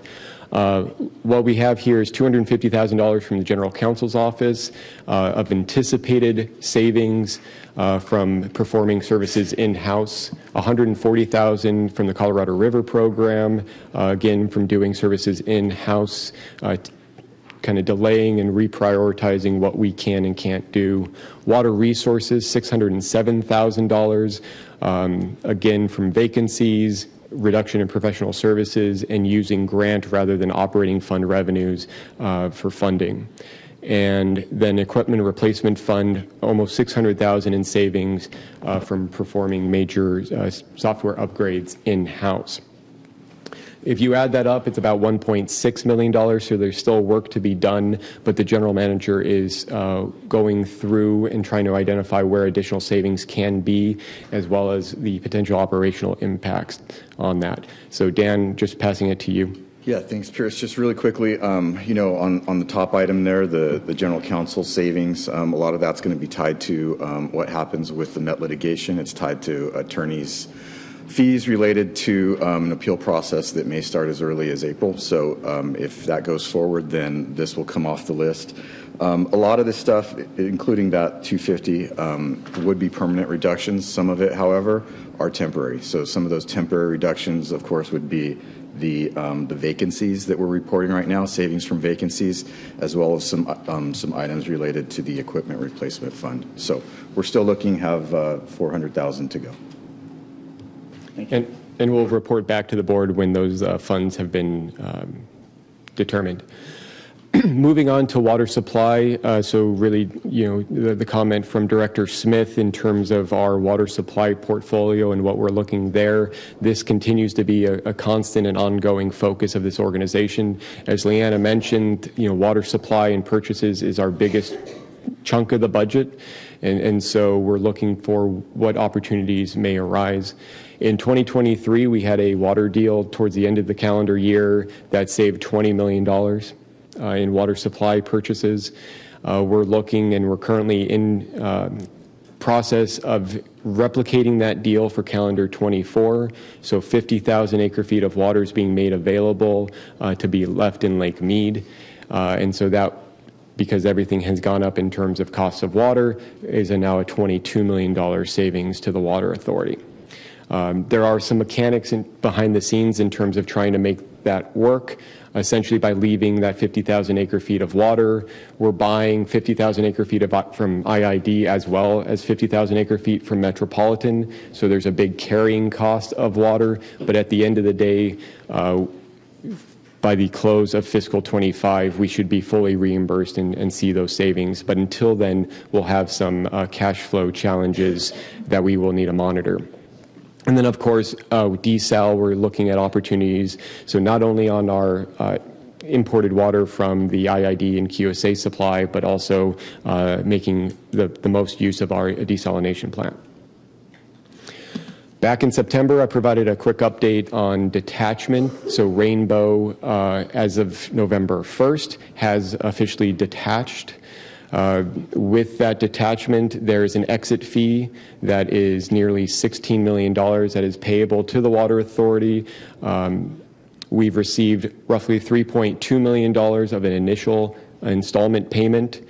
The remainder, and this is a change from September, the remainder of that $12.6 million is expected to be deposited to the Water Authority within the 90 days of the certificate of completion. The reason for this is Rainbow met earlier this week. I don't know what the results were, but the board was scheduled to make a vote on whether to issue tax-exempt debt in order to fund a timely payment of that full exit fee. So if anything changes on that, we will let you know. Also, as part of the May action that the board took during our rates and charges, the board authorized the general manager to implement the upfront payment program. It's a pilot program that allowed member agencies to prepay upfront the full 12 months of their fixed charges. The sign up for that program closed on October 31st, and we had 4 agencies sign up for that: Otay, San Dieguito, Santa Fe, and Vallecillos. Those 4 water districts will, by January 3rd, deposit roughly $32.2 million into our operating reserve.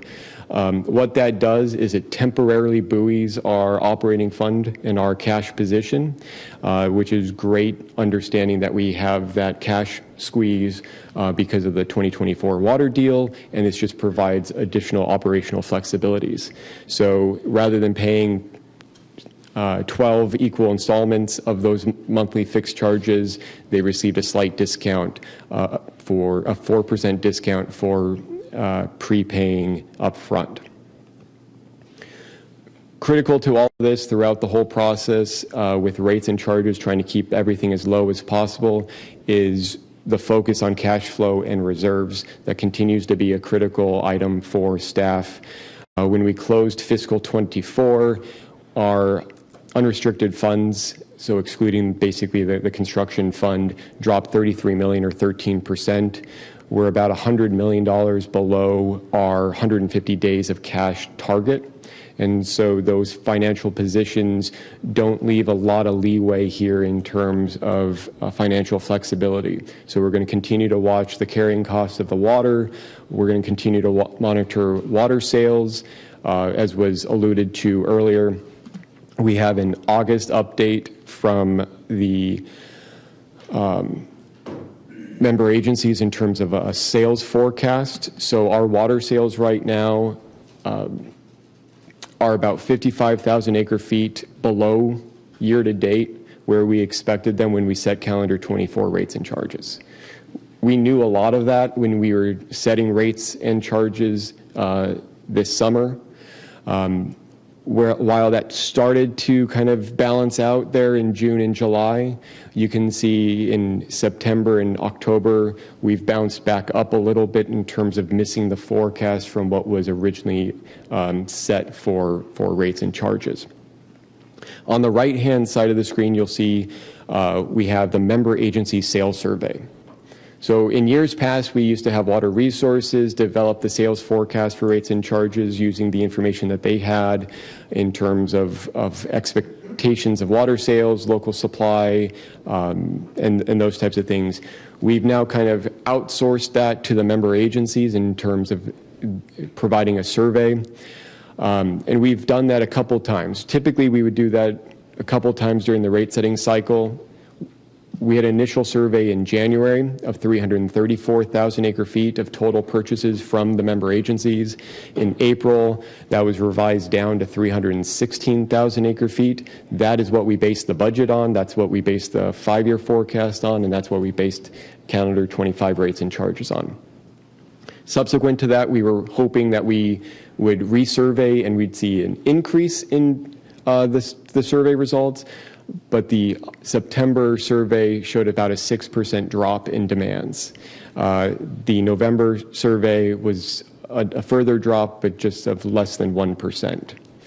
But really what we've seen through July, from July through October, so this kind of first couple months of fiscal 25, tends to more align with the April 24 forecast that was used for rates and charges. So, fingers crossed that September survey, that September results were anomalistic, but we'll continue to monitor them. And so if we do start trending towards that, the sales would have to drop quite precipitously for us to make up or to lose ground on where we are right now so far with July through October data. Bottom line, no immediate actions in terms of rate updates. We don't need to raise rates. We can't lower rates, but staff will continue to monitor that as we go forward. Obviously, with the acceptance of the 5-year forecast, now it's time to start developing that budget for FY26 and 27, and then we will also be coming back to the board in January to give an informational presentation on the recommendation we have out of the member agency rate work group, moving the fixed charge on transportation from 40% up to 50%, as was originally proposed by the group in terms of doing a 3-year phase-in. So we'll be bringing that recommendation to the board in January for adoption in February. And not included in this will be, of course, coming back in January for the policy discussion as well. With that, that concludes the presentation. Almost. So thank you, Pierce. Liana's comment made me comfortable, but you brought me back to being nervous again with that 6% drop. So thank you for that. So for the sales being stabilized, but it still remaining below budget, I know you said there's no recommendations or no specific actions, but is it going to affect or impact? I'm trying to figure out how it will impact this decrease in revenue, for instance, and from that drop, and I guess the rates have already been set. And so I'm just trying to figure out how we're going to mitigate that. And so is there a cause for concern, as you guys continue to kind of monitor this? And it brings me back to that question, even with this drop. Hopefully it is an anomaly, as you mentioned, but is there, again, give me a little bit more reason why we're still not utilizing this drop as opposed to the April forecast? Yeah, no, great question. We haven't seen the drop in demands, so we haven't seen that 6% materialize so far through the fiscal year. And then in terms of kind of what's the contingency plan, what's the backup plan, the 5-year plan has the high-low forecast, and the low demand forecast is a negative 10% drop. And so that more than covers the September survey. And so we feel that, the rate forecast that's in the 5-year forecast covers these types of scenarios in terms of what if the September forecast materializes. We have a 10% range bound on that, and this was only 6%. So we felt comfortable that the high-low ranges provided in the 5-year support that, and then we'll just continue to monitor. As you said, rates are adopted, so just seeing where things continue to go, and we'll be coming back and giving regular updates to the board. Thank you. Will it impact the water storage? Whether we're selling it, we're just leaving it to evaporation, will it have any impact on that? So water sales will we'll continue to monitor that in terms of space in San V. We've got space. We've been able to draw water down, so we have room for storage at the moment. And it's just going to continue to look in terms of what the actual sales look like, and then, of course, what weather comes out this winter.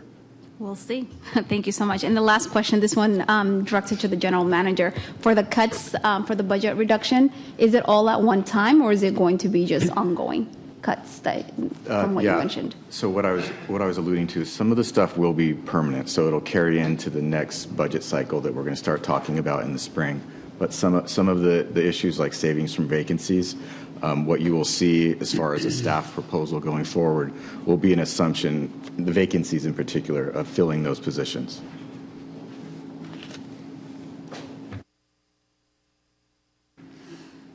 Director Smith. Yeah, just to help me better understand the 55,000 acre feet, what would that equal in money?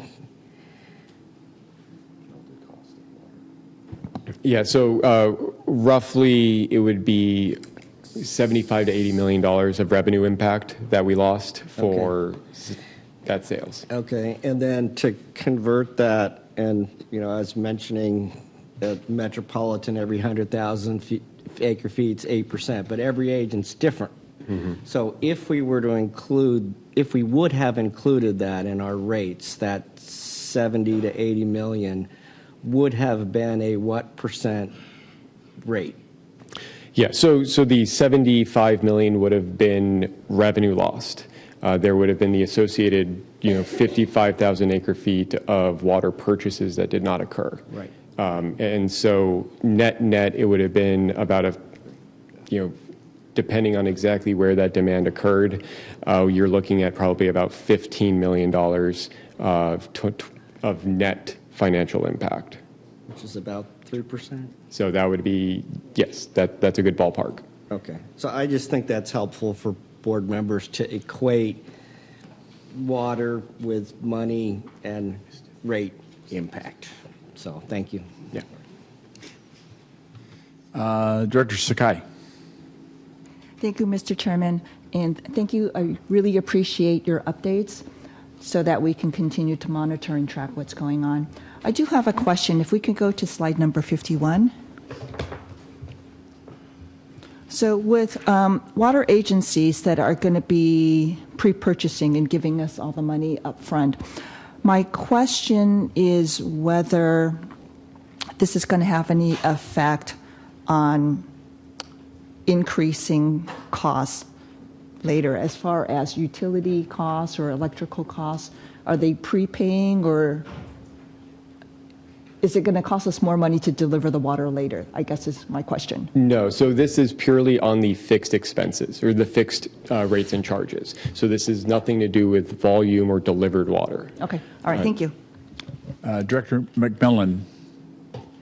Yes, on that question, you talked about a 4% discount, but basically, given the time, internal rate of return's what, 8% on that money? Given that you're paying it down. Yeah, it's about 8% internal rate, right? Not quite, but it's higher than the 4%. Okay, so I mean they got about 8%. Okay. I had some questions on your projections. I mean, about a few months ago, we had a discussion on economic modeling and projections, and we spent $600,000. But are you using agency projections at this time? It seemed like you were using agency projections. So in terms of sales? Yes. Yes. So what happened to that $600,000 you were spending on the economic model? So that's a separate process. So that is for the urban water management plan. And, we have water resources here that can speak to them, but that is a separate so process. We spent the $600,000 on the urban water, but for our actual sales and the real nuts and bolts, we're just going to the general managers and asking them. Yes, and that's based on direction from the board. Thank you. The other, on rates on your little volumetric rate deal, I was wondering, the untreated PSAR water going from 903 to 912, I I guess I thought Met was going up more in those supply costs. Metropolitan was originally, they had a large increase, but when they shifted to increasing the ad valorem tax rate, the rate of increase dropped, as well as the assumption of one-time revenues went directly on the supply rate. So their exchange rates went up in terms of system access, system power, but in terms of their melded or their tier 1 supply rate, that dropped, and so the net impact on their full service water rate was only up a couple dollars, because the majority of that was on the tax basis. And the other number I would point out to the member agencies is the melded treatment rate. I mean, going from 400 to 500. I know where we are at Helix, and you get that rate from us for your third ownership, but this is a big increase, right? Is this the Twin Peaks problem, or? So the majority of that increase was due to Metropolitan. They increased their rate, I think, close to 30%. And so as we buy more Met water and more treated water from Metropolitan, that cost pass-through had to be reflected. But you buy very little water from Met, don't you? We are able to treat our QSA supplies. And so sometimes you're using their treatment. And what is their treatment rate now, 350 or what? It's north of 500. 500? Yeah. And we're treating at Helix for under 200 for you, right? I can't remember. 197, I think. Okay, thank you. Okay, I have no other questions. So, what is this? Did you already go through? So, Pierce, your closing slide? Okay. I'm confused. Never done this before. We have 3 information items today. The controller's report on the monthly financial activity, found on page 265 of your board package. Small Contractor Outreach and Opportunities Program, or otherwise known as SCOOP, fiscal year 2024. This can be found on page 275 of your board package. And then finally, the board calendar on page 281. There are no closed session items. As chair, I will take the prerogative at this time to thank my vice chairs, Director Abdullahi, and Mr. Mike Hogan, who is not present today for my last, and I'm hurt by that. But also the members of this committee, and then really just a shout out to our finance staff, who we seem to put more and more demands on them every year, and they respond well. And I got to tell you, I can't believe there's any other organization in the world that's more closely monitored from a financial perspective. So, and then finally, I want to thank Mel Katz for appointing me chair of this committee for 2 of the toughest rate cycles we've ever had, and I really appreciate it, Mel. Thank you very much. Anyway, with that, Chair Rand, if I can, I'd like to thank you. Okay. I'd like to thank you for, as you just indicated, we have had some very challenging rate cycles these last 2 years, and I also want to give kudos to our Chair Emeritus, Mel Katz. You were absolutely the right choice to serve in this capacity. That's what we believed when Mel appointed you, and I still believe it to this day. And so I want to thank you for your leadership, the expertise, the wisdom that you've provided, not only me, but our entire body. So thank you very much for your service, and I look forward to continue serving with you. I appreciate your comments. Thank you very much. Water planning and fire. And we are adjourned. All right, good morning. Welcome to the Water Planning and Environmental Committee meeting for November 21st, 2024. Suzanne, can you please call the roll? Chair Heidemann, Here. Vice Chair Macedo, Vice Chair Smith, Here. Directors Bays, Here. Elitharp, Here. Leahy. Here. Sorry, I'm being distracted. Lines. Here. McMillan, Yes. Norman, Paul, Yes. Queerum, Yes. Vespi, Whitburn, Supervisor Desmond. Chair, you have a quorum of the committee, and I will now hand it over to the Deputy General Manager for an announcement. Thank you so much. Closed captioning for today's meeting is available via the Zoom link shown on your screen. This Zoom link is also available online via hyperlink on page 2 of the publicly posted agenda for this meeting, which can be located at www.sdcwa.org.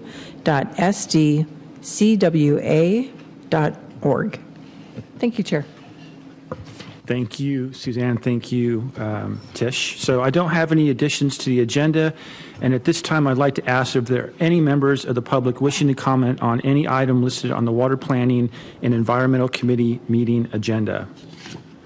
If there are public speakers in the Zoom waiting room, please raise your hand through the Zoom app or press star 9 if you are listening by phone. We have none. Thank you. The final report for the Water Planning and Environmental Committee meeting work plan is included on page 284 in this month's board packet. The work plan covers calendar years 2023 and 2024. The work plan was adopted by the committee in March 2023, and we received progress reports on the plan in January 2024. On the screen, we have several highlights of our work accomplishments for our committee's current work plan. In the area of facilities planning, the board held special board meetings on the facilities master plan. There were also updates on construction progress for the Carlsbad Desalination Plant Permanent Intake Modification Project. Next slide, please. The committee took action to deactivate the water shortage contingency plan by rescinding a resolution from 2021. The committee received multiple presentations on water supply conditions. Next slide, please. And in the area of external funding, the committee adopted a resolution that approved submittal of a grant application to DWR. The committee also approved a multi-party external funding agreement to implement a pilot oxygenation project. A draft committee work plan for calendar year 25 and 26 will be presented to the board for comment in February 2025 and for adoption the following month. If there are any questions or if anyone would like to make any comments about the work plan, please contact Jeff Stevenson, Director of Water Resources. And before I complete my rest of my chair's report, I'd also like to thank Jeff for stepping into this director's position. You've done a great job, Jeff. And also Jeremy, Efren, Elizabeth, Lisa, the rest of the crew. They do a remarkable job. They're always getting people prepared. And Jeremy happens to be a former Wildcat as well. Bear down, buddy. All right. Also, on the desal front, I am pleased to share that the owner of the Carlsbad Desalination Plant, Channelside, recently submitted a State of the Ocean report to the Regional Water Board summarizing 4 years of extensive ocean monitoring in the areas surrounding the Carlsbad Desalination Plant discharge.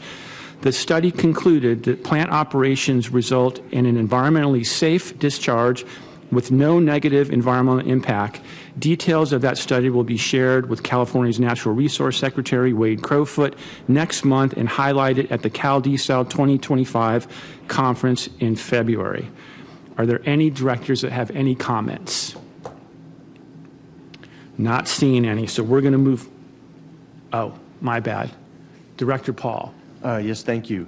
On page 3 of your report, it mentions May 2024, the board approved an externally funded professional service contract with Ecotech Services. I just wanted to ask if we could get an update on that at a future meeting. Sure, we can make that happen. Thank you. All right. We have one item on the consent calendar, the adoption of the water use efficiency policy principles that were presented in draft form last month. Can I have a motion? I'll move. Second. Motion by Macedo, second by Querum. All those in favor, say aye. Aye. Any opposed? Motion carries. There are 2 items on actions, discussions, and presentations, and I'm sure you've all read the packet and the staff report, but in the interest of time, I'm going to ask for a motion on the first item, which is the Water Smart and Energy Efficiency Grant application. Motion to approve Leahy. Motion by Leahy, second by Macedo. Can I get a roll call vote on that, please? Or can I get all those in favor? Aye. Aye. Any opposed? All right, we'll move on to the next item. Can I get a motion on the Water Smart Desalination Construction Project Grant Award? Motion to approve Leahy. Motion by Leahy, second by Macedo. All those in favor say aye. Aye. Any opposed? Motion carries. We will have a brief presentation by Efren Lopez, Senior Water Resource Specialist, to provide an update on the water supply condition. Efren, real quick.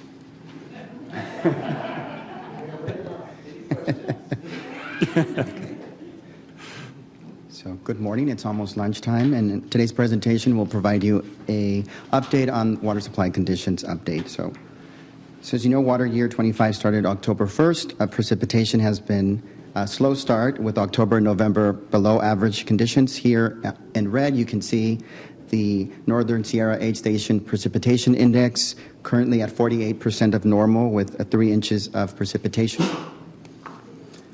Statewide reservoir storage is currently at 112% of average. Most reservoirs are near or above their historical averages due to those 2 wet years we've had. Here you can see Lake Oroville currently has 1.6 million acre feet, 49% of its total capacity and 92% of the historical average. Looking at conditions in the Colorado River Basin, as we approach winter, precipitation is currently 100% of normal. The snowpack is 104% of normal. Mead is currently 33% full with 8.5 million acre feet, and Powell with 8.9 million acre feet. Looking at local precipitation, again, October and November were relatively dry. Lindbergh Field has so far recorded 0.10 inches and is at 11% of normal, and Ramona is at 12% of normal. Looking ahead for temperatures, for the 3 to 4 week outlook, NOAA indicates there's equal chances. Over the next 2 weeks, we might see a drop in temperatures leaning below normal. And then for precipitation over the next 3 to 4 weeks, also equal chances. We've seen these atmospheric rivers impact the northern part of the state. They haven't provided significant rainfall into the Sierra, but that will shift tomorrow, and they expect about 1 to 2 feet of snow in the central and southern Sierra. There is a chance that Los Angeles region could get half an inch of precipitation, which is great for marking the end of the fire season. And that concludes my update. Thank you. Excellent work, Efren. Any questions for Efren? All right. We have no informational items today, and at this point, General Counsel David Edwards will lead us into closed session. Yes, at this point, we will adjourn into closed session pursuant to Government Code Section 54956.9D2. If there are any members of the public or staff members on Zoom, please leave the call now.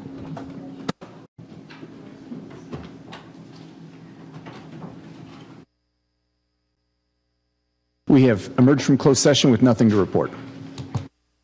Thank you. And at this point, there's no further business of the committee. I just want to say thanks again to Susanna. Forgot to thank her. And Mel, thanks for the opportunity. Appreciate it. No. We'll do lunch back at 1.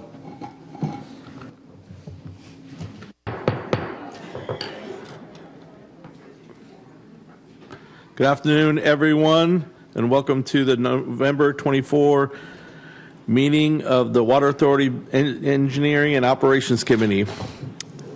As we discussed on our agenda today, obviously we will be calling on directors who push their speaker button.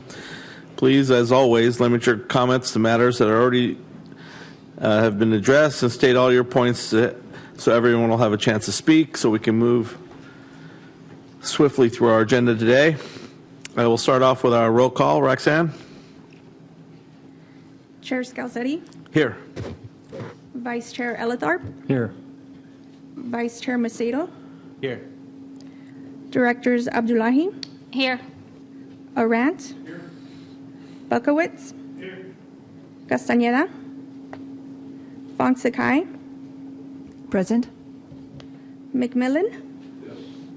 Miller? Here. Quaylen? Smith? Here. Supervisor Desmond? Chair Scalzetti, you have a quorum of the committee, and I will now turn it to turn it over to Deputy General Manager for an announcement. Thank you so much. The closed captioning for today's meeting is available via the Zoom app at this link on your screen. The link is also available online on page 2 of the publicly posted agenda for this meeting, located at www.sdcwa.org. Thank you, and to you, Chair. Thank you so much.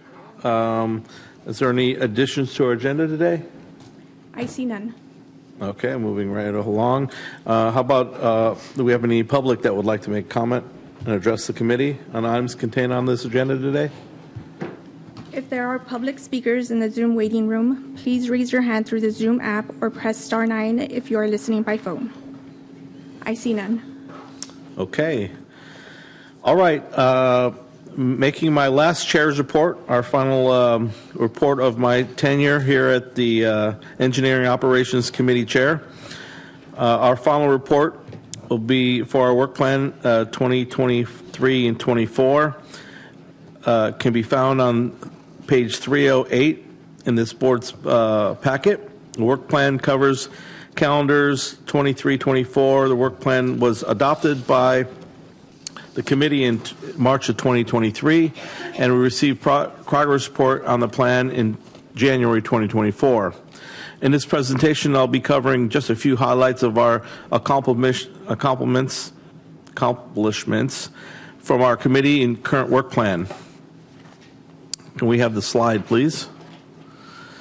Looking at our CIP and asset management program, in June 2023, we completed construction of the Pipeline 5 relining Twin Oaks Valley Road to crossover pipeline turnout project.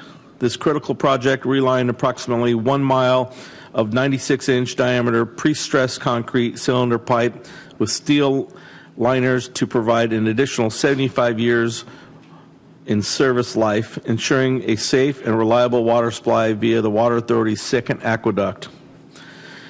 In August 2023, we accomplished construction of the Huck Mesa Storage Reservoir and Pipeline Surge Protection Project. This project gave us operational flexibility on the first aqueduct and provide long-term surge protection for the Valley Center pipeline. You're welcome, Gary. Slide 3, please. Okay. Operational resilience was a large focus with completion of a new chlorination facility on the first aqueduct to improve water quality and installation of additional monitoring sites to help with system operations. Next slide, please. In addition, staff reacted to unexpected system conditions requiring timely response and actions to ensure continued safe and reliable operations, where Maintain has shown with the Helix 5 flow control facility repair and the Pipeline 5 emergency repair. Next slide, please. Earlier this month, we completed the purchase of our new operations and maintenance center located at Citricado Parkway in Escondido. This new facility is expected to meet our O&M space needs as well as into the future. The contract for the professional services architect design, engineering, and construction management services for the tenant improvement is under negotiations currently and will be presented at the future E&O committee meetings early this next year. A draft of the committee work plan for the calendar 25-26 will be presented at E&O committee for our committed in February 2025 as presented for adoption for the following month in March. If you have any questions or would like to make any comments about upcoming work plan, please contact me, Nina, in engineering, or Eva in operations and maintenance. The annual engineering and operations tour we will like to put on the calendar for Thursday, January 9th, 2025. Kelly will be sending out invitations on December 2nd, requesting an RSVP by December 13th of this year. Details of the tour will be included in the invitation. would encourage you guys all to take advantage of that, where our money is going to be spent in the next couple of years. And with that, that's my last chair's report. Any questions? Comments? Applause?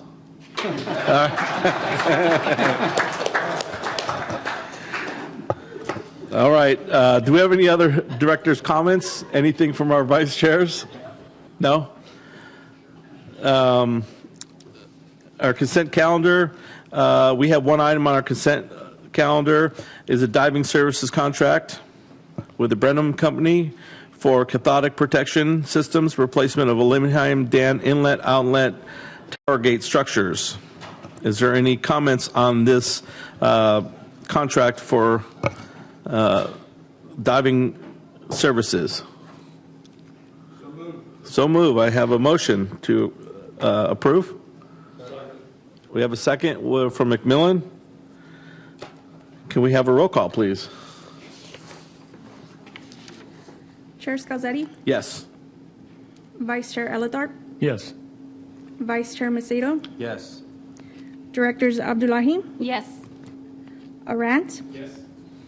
Buckowitz, Castañeda, Yes. Fong Sakai, Aye. McMillan, Miller, Quaylen, Smith, Yes. Supervisor Desmond. Chair, the motion passes. Thank you so much. Moving right along to our discussion presentations, which we have none today. We have an informational item for Energy for Water.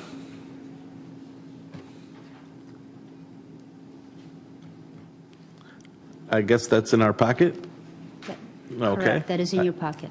I can't quote what page, but it's in there. 313. Thank you so much. We did have a closed session today, but for efficiency purposes, which we like in O&M, we will cancel that closed session. And I'd like to say thank you to all of you who spent time listening to me and supporting our E&O. And thank you, Chair Katz, for giving me the opportunity. And thank you to my vice chairs for having my back. Thank you so much. Here we go. Following suit with everybody else, it's my last leadership role here at this podium for at least for this meeting, and who knows in the future. So good afternoon. This is the imported water meeting for November 21st, 2012. As we discuss items on the agenda, I'll be calling on the directors to raise their hand from the committee first and then from the general group second. Marisol, will you please call the roll? Yes. Chair Miller, Here. Vice Chair Manaffer, Vice Chair Myers, Here. Directors Castañeda, Yes, here. Croucher, Fonsakai, Present. Heidemann, Hogan, Present. Katz, Here. Paul, Yes, here. Quirum, Scalzetti, Present. Serrano, Here. Steiner. Chair, thank you. Chair, you have a quorum, and I will now hand it over to Deputy General Manager for an announcement. Thank you so much. Closed captioning is available via the Zoom link that you can see on the screen. This link is also available in the publicly posted agenda as a hyperlink on page 2. This is located at www.sdcwa.org. Thank you, and to you, Chair. Thank you, Tish. Do we have anybody in the room that would like to speak? Do you have any slips from anybody? Okay. We'll move on to the chair's report. As the others, I have a lengthy report here. First, I want to highlight the recently completed renovation project funded through the partnership between Coachella Valley Water District and the Water Authority and the San Luis Rey Indian Water Authority. The project made critical upgrades of the Coachella Canal, which provides supplies to our region under the QSA agreement, which saves our region $12 million in long-term operation and maintenance costs. By adding inline storage to the canal, the project will also promote more conservation and increase available storage of the Colorado River water. A low-interest loan was from the Biden administration's bipartisan infrastructure law meant to address drought in the West, helped finance this project. Switching over to the Met, on Tuesday, the Met Board reelected Director Lois von Sakai as the Secretary of the Met Board for another 2 years. As timing would have it, we had our new chair, Chair Serrano, our General Manager Dan Denham, our General Counsel Dave Edwards, and our Chair Emeritus Mel Katz all were present for the vote. And Nick Serrano gave a very good speech of welcome to the Met Board that I thought was outstanding, expressing the Water Authority's desire to move forward in a collaboratory method in the future, and I thought it was a very good speech. Okay, the final report on the imported Water Committee work plan. So the work plan included on pages 317 and 331 in this month's board packet. The work plan covers the calendar years 2023 and 24 and was adopted by the committee in March of 23. We received a progress report on the plan last January in 24. On the screen, we have several highlights of our accomplishment from the committee's work plan. Our Colorado River Strategy Work Group was updated on the ongoing efforts to coordinate with the Imperial Irrigation District on matters related to our conserved water transfer agreement, including that a joint administration committee of our two agencies was continuing to meet and to address issues of common interest to our region. We received updates on efforts to find consensus-based near-term solutions to address shortages on the river, including that the Water Authority provided 50,000 acre-feet of its 2023 QSA supplies to help support the river in partnership with IID and MWD in a win-win situation, and with funding from the Federal Inflation Reduction Act. We also received updates on our ongoing efforts to engage the development of the post-26 guidelines for the river's long-term operation, with a focus on our support for the lower basin alternative that would share reductions basin-wide and increase storage in the basin. As many of you know, the negotiations between the upper basin and the lower basins have been rocky, to say the least, and seem to be in a stalemate pattern. Those of you going to CRUA in 2 weeks, there will be meetings out there, and if you can attend some, that might give you some insight onto what's going on. Next slide, please. We received updates on Pure Water Southern California, including its estimated up to $8 billion price tag and cost recovery alternates that may result in more than a 50% of the costs being charged to transportation rates, which could impact the Water Authority's payments to MWD to transport its independent conserved California River supplies. At $8 billion, that had a melded cost of $300, just under $300 an acre foot. Of the $300 an acre foot, 150 of it would have been transportation. So if that 150 got added to our transportation cost on our exchange, as you can see, that'd be a significant cost. However, the Met is moving towards a phased approach, which will divide it into 5 or 6 different phases, so the impact won't be too extreme, but we don't know what that will be for probably another month or 2. We'll report on that. We received updates. Oh, excuse me, I did that. You want to hear that again?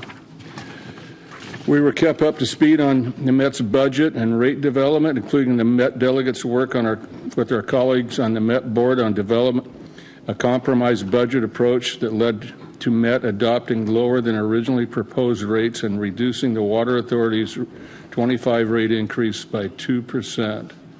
Part of that budget was reducing the projected water sales by 100,000 acre feet.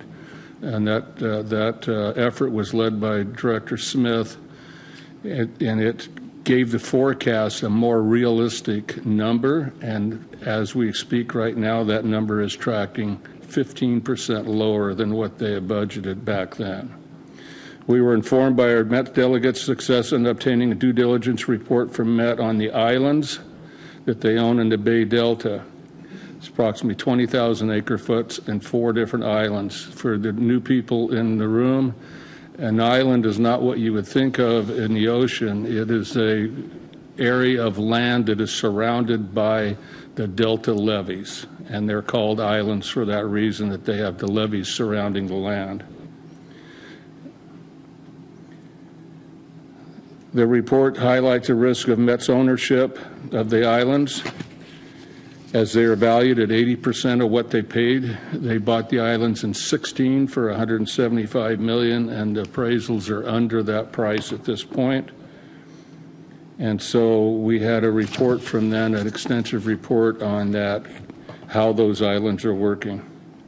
A draft committee work plan for calendar years 25 and 26 will be presented to the board for comment in February 25 and presented for adoption the following month in March.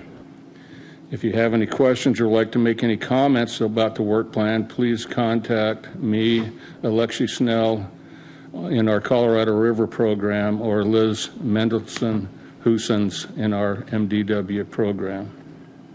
Do any of my vice chairs have a comment? Any directors? Before I move on, I want to thank my 2 vice chairs, Neil and Jim, for supporting me and attending all the pre-meetings. And actually, Neil, after being thwarted 2 or 3 times, finally got to chair a meeting, which was kind of cool. And Jim, he's wore out because he'd done this so many times he didn't care.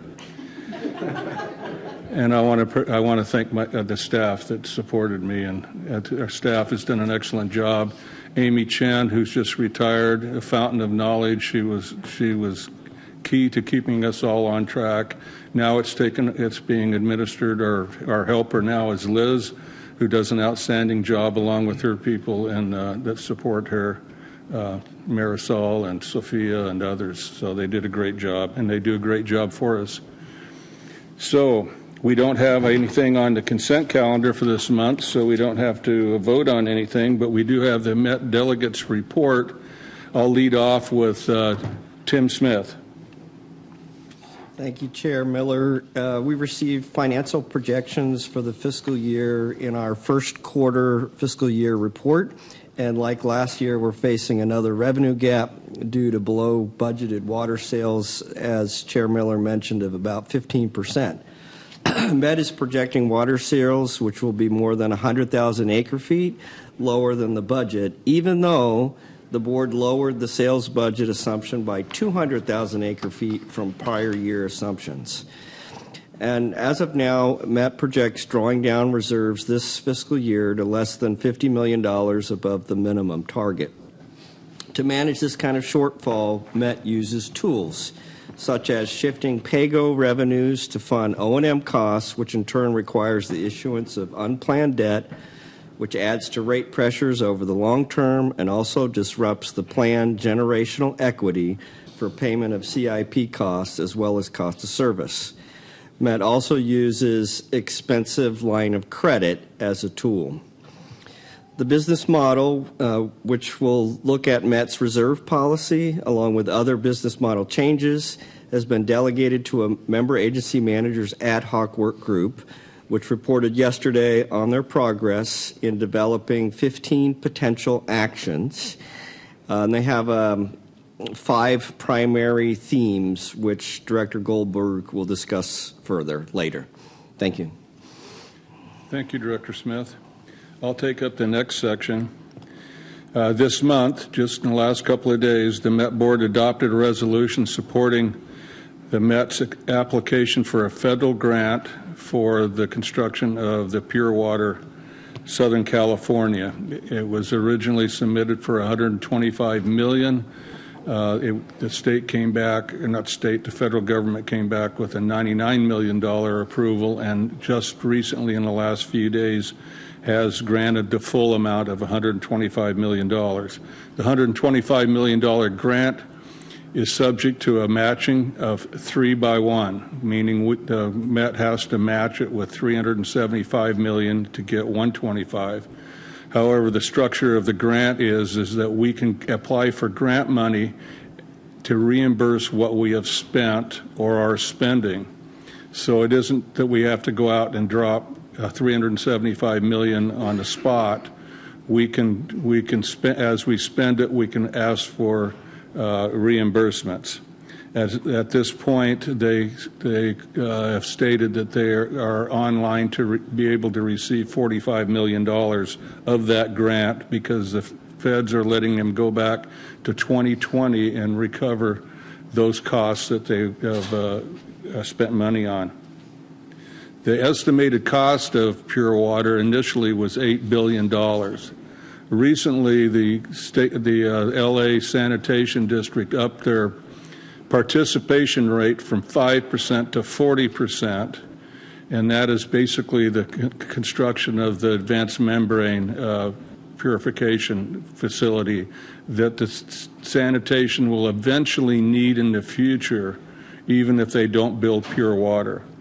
Also, there was talks with other states, Arizona and Nevada, and there is talks that Nevada is willing to contribute $750 million towards the construction cost in return for purchasing water through an exchange by taking some of Met's Mead water and paying the price of the cost for the pure water, which is face value sounds pretty good. It lowers the cost of the both those things lower the cost of pure water by a couple of $2 billion. The board did, however, give interim general manager Updehay a set of guidelines to go by. One of them was that the grant would not be paid back if the project doesn't move forward, and we didn't want ramifications if we phased the pure water project into smaller phases, which naturally would mean you would complete a phase, go to the next phase, complete it, go to the next phase, which would mean the construction of the total facility, phase one's total is 118 million acre feet a day. That would probably take a period of 7 to 10 years, and then the last leg of it that takes it to 150 million would be in the future, probably in the next decade. That would lower, obviously, the initial cost as we went through it, which would make melding the water costs a lot more palatable because it would be a lot less. Met staff said accepting the grant will not have any rate impact because we're not spending money before we're not spending the full 375. Met also said that they're developing term sheets with the member agencies that have signed on to take the water and are negotiating a melded rate for pure water. The pure water is projected to cost between $2,600 and $3,600 an acre foot, and so the melded rate would be more along the lines of 1,000 to 1,200 acre feet, which means we're all going to pay a piece of it in our melded rate costs. Staff also reported this month that it'll be asking Met Board to approve the project prior to finalizing any of these agreements with any of the agencies to either buy water or become a financial partner sharing the costs of the project. Obviously, there's a little resistance to the project, but the phasing makes it a lot more palatable to the members. I'm going to turn this over to Lois, and she's going to talk about the other issue, which is the Delta Tunnel. Thank you, Mr. Chairman. On Monday, we held a board workshop on DWR's request for tunnel planning funds before it comes to the board for approval next month. This workshop included panels with the Bay Delta, tribal entities, business, and labor representatives. The panels allowed the board to hear different perspectives on the tunnel and whether Met should authorize providing the additional $142 million in planning costs. that DWR is requesting for 2026 and 2027. DWR states that these additional planning dollars will help get a more accurate cost estimate of the tunnel and more information on how it would operate and its benefits. Please do note, this requested $142 million is not in MET's adopted budget. However, MET does have claims pending against DWR for about $200 million, and DWR has agreed to refund or credit $75 million of this amount before the end of 2025. So while there may not be any rate impact on the current MWD budget, MET staff has said that there will be a rate impact of about 3% in 2027. We'll move on to Director Goldberg. Thank you very much, Lois. And I want to start by congratulating Lois again for getting a unanimous vote of the board, which is a little unusual for secretary. She's done a fabulous, fabulous job. I will briefly try to bring you up to date on the Climate Adaptation Master Plan. Yesterday at the Climate Adaptation Master Plan for Water Task Force meeting, MET staff presented a very detailed approach to evaluating specific projects and programs that it will bring to the board for approval following adoption of the Camp Master Plan. We also received a report from MET staff and Las Virgenes General Manager Dave Pedersen on how the General Manager's Business Model Working Group is going. Responsibility for the business model has been delegated by the board to the GM Working Group. The GM Working Group is made up of all 26 general managers. They have all individually signed on and committed to this work program, and they have already met for several all-day meetings. Some of the factors for consideration in their final proposal are: 1, the treated water cost recovery; 2, Metropolitan's role in member agency local supply development; 3, potential member agency supply exchange program; 4, proportion and components of fixed and volumetric charges; and 5, a conservation program and funding sources. We will keep you up to date on the progress of these efforts as we continue. Thank you. Thanks, Gail and Lois and Tim. As most of you know, especially my North County caucus, that when I get started on MET, I can talk for hours. So one thing I'd like to stir the pot on is we had a panel that Lois referred to talk about the Delta that were from the Delta Northern California area, with a group that supported the Delta Tunnel and a group where it's against it. And it was quite interesting to hear them speak. One of the alternating conversations up there is, what do we do with the Delta levees? The Delta levees are fragile at best. They've been constructed, and I can't say they were constructed real well, 100 years ago when they were built. But they do provide the security for the entire Delta to bring us water. You'll also hear in the future a terminology called the freshwater pathway. And if you imagine constructing a set of levees that would form a river through the Delta that would deliver water from the Sacramento River down through the Delta directly to our pumps, that's called the freshwater pathway. And it's a theory that we could, for under $700 million, build those and reinforce those existing levees and whatever was taken to be new to bring our water to us. As we saw in the last board meeting, we had several people from DWR, the State Water Project, talk to us about the Delta Tunnel. And Dr. David Sunding presented us a cost of $1,325 an acre foot for 100 years. You need to keep in mind that that was a full pipe at 400,000 acre feet a year. Our staff at Met has stated to us that they don't see us getting more than about 225 to 250,000 acre feet a year. So if we only get half of the water, the cost of that water is going to go to $2,650 a year. And that's one of the fallacies that I believe, in my opinion, of that presentation was, it's great if we're getting a full pipe, but what if we don't get a full pipe? That payment still goes on. So that's part of the equation. Also, I asked the question, you're still using scenario D from Matt. Scenario D is so far away from where we are today, it's not even in the ballpark anymore.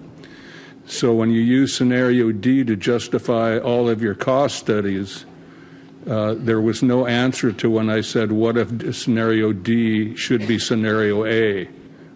Low demand and abundant water. And Dr. Sunding did not have an answer for that scenario. But it's a scenario that needs to be analyzed. For those of you who don't know what the scenarios are, figure 4 boxes. One is high demand and low water. One is high water and low demand. So just pick the 4 boxes. A is we got all the water we need and nobody wants it. Well, where are we now? We are way below scenario A in the scheme of things. And so as Director Goldberg has stated many times in the Camp for Water, they're trying to plan on the future using a scenario that is way high at this point in time. And so we continue to debate whether that scenario should even be used, because it's going to direct us on what we spend for future projects. So it's really important that we use new numbers. As Director Lindsay talked about us using newer numbers, we're using 2019 and 2020 numbers to predict where our water sales are going to be. And those water sales are about 350,000 acre feet higher than they are today. So having said all that, I'll move on. Does anybody have any questions for the delegates? Okay, we'll move on to our next item, which is Director Medaffer's Colorado River report. Thank you very much, Chair. And I will just refer to the written remarks in the report. But I just wanted to add one comment verbally, and that was last week we were out at Yuma at the Kashan Indian tribe. We were honored to have President Joaquin Jordan, who, by the way, is the first tribal representative ever appointed to the Colorado River Board by Governor Newsom. He welcomed the board to the Yuma area and thanked the tour attendees for learning about his tribe's excellent connection to the river.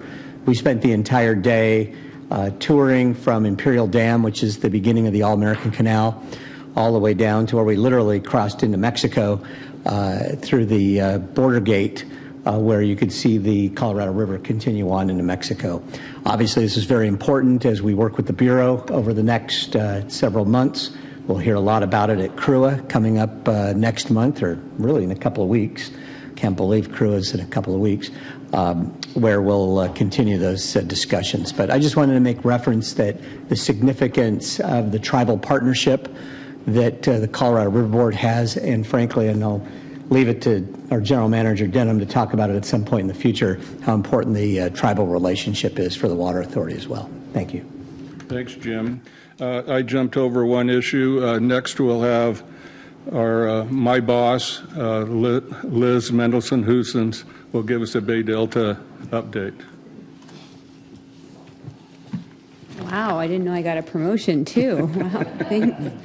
Well, good afternoon. I'm Liz Mendelson-Husens, a Principal Water Resource Specialist in our MET program, and today I'm going to present an update on the Bay Delta.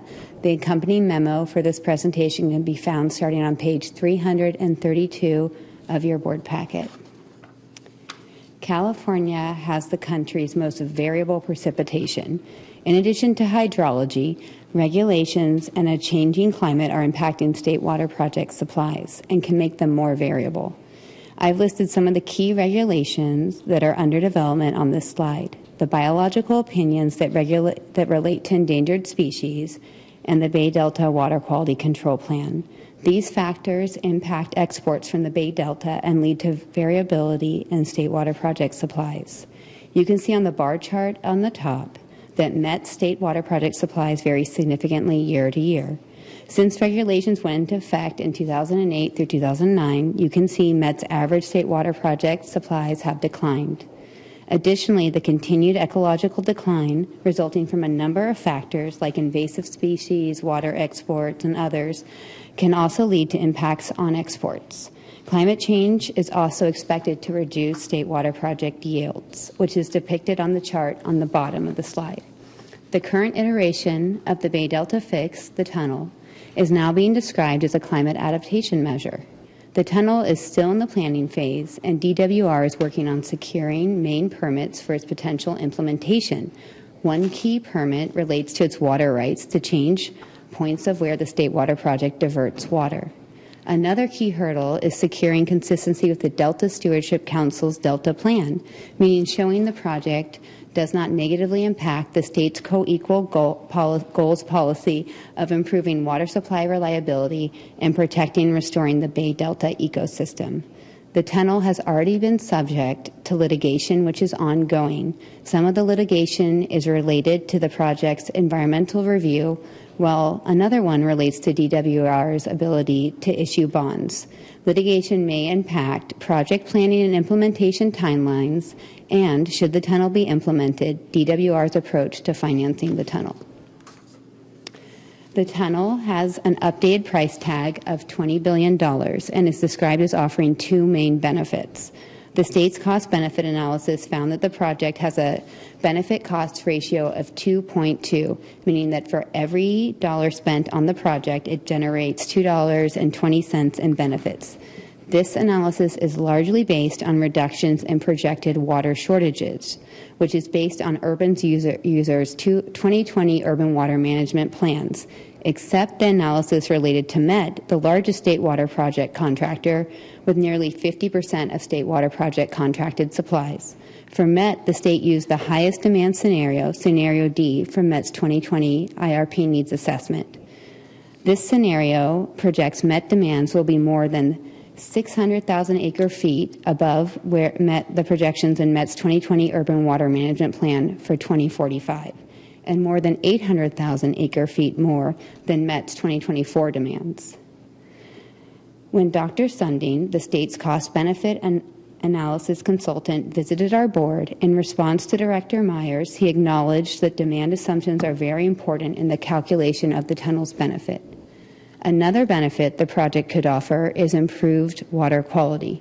For our region, we've reduced our reliance on the Bay Delta as required by state law through our reduced Met purchases, our region's sole source of Bay Delta exports. You can see we project to continue to reduce our reliance.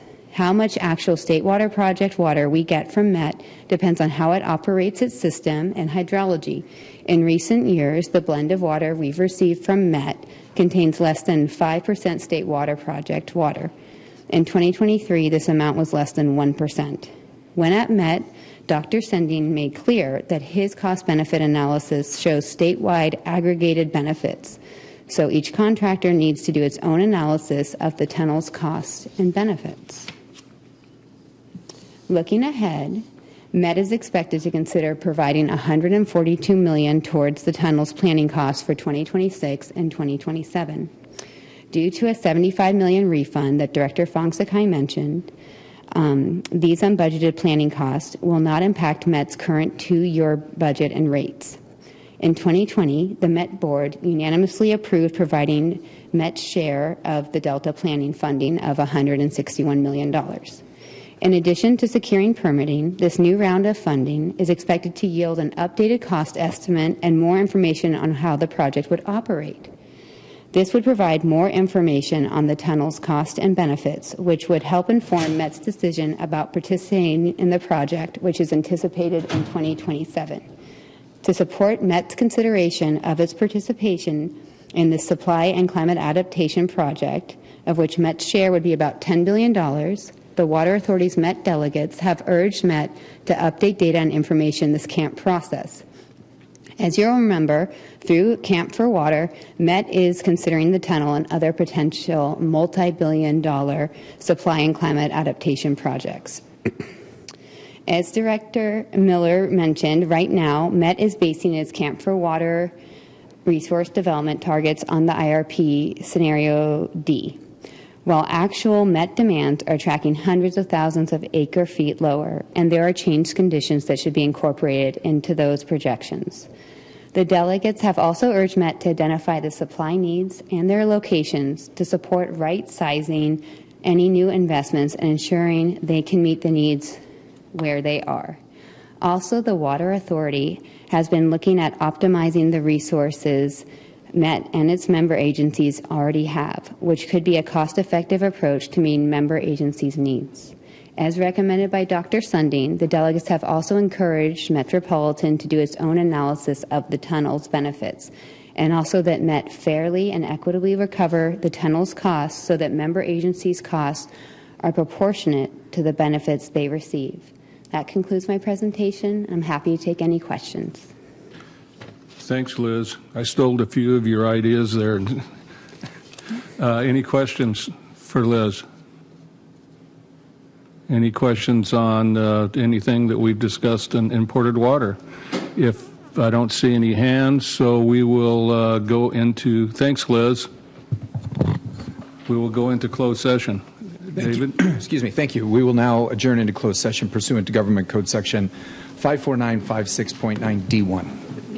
If there are any members of the public or staff in the Zoom Live, please leave now. We have now emerged from closed session with nothing to report. We have formal board in 5 minutes. Thanks, everybody.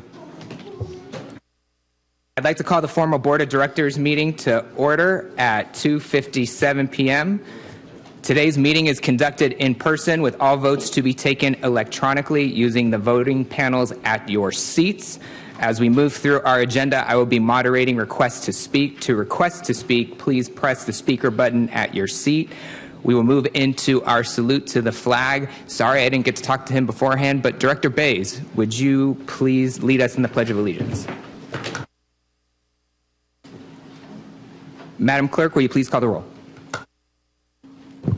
Director Acosta. Here. Quirin. Here. Katz. Here. Pohl. Here. McMillan. Yes. Director Skelzetti is absent. Vice Chair Hilliker. Here. Director Yamani. Here. Leahy. Here. Myers. Here.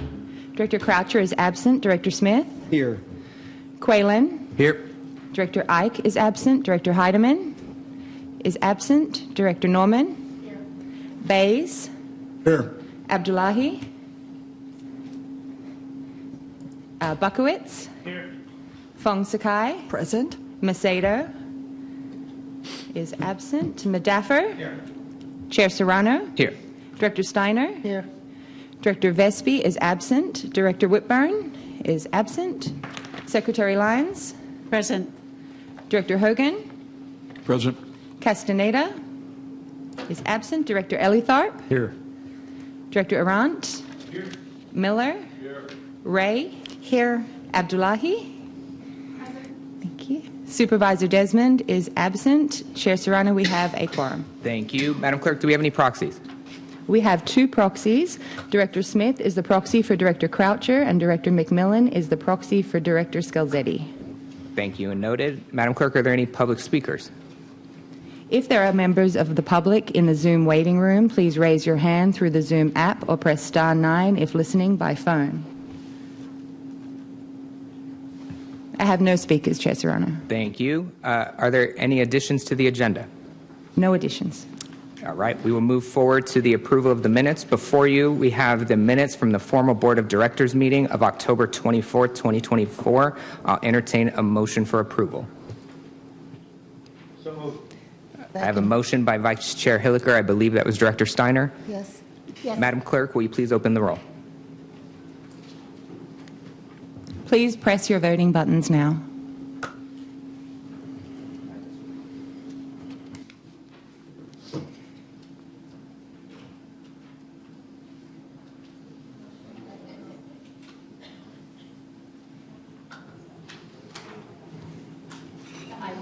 It doesn't light up. Item passes. Thank you. Thank you very much. We will move on to our presentations. We have 2 director retirements on today's agenda, and before we take action to approve the resolutions, we will recognize them individually. Well, isn't this something? I want to first acknowledge the retirement of Director Kennedy as the representative of the City of Escondido.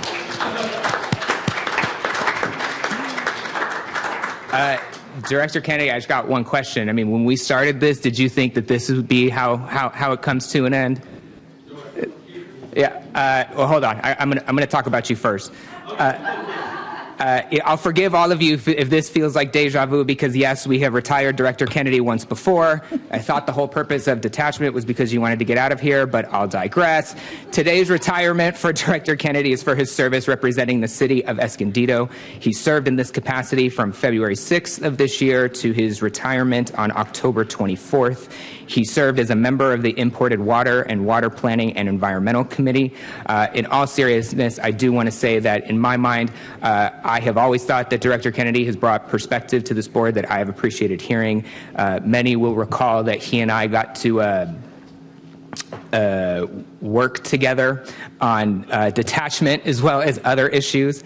And, you know, I have appreciated that while Director Kennedy and I agree on many things, we may disagree on some things, but he has never been disagreeable in my opinion. And so, Director Kennedy, if you wouldn't mind making your way to the dais, if you would like to make a few words first, and then we'll present you with your plaque.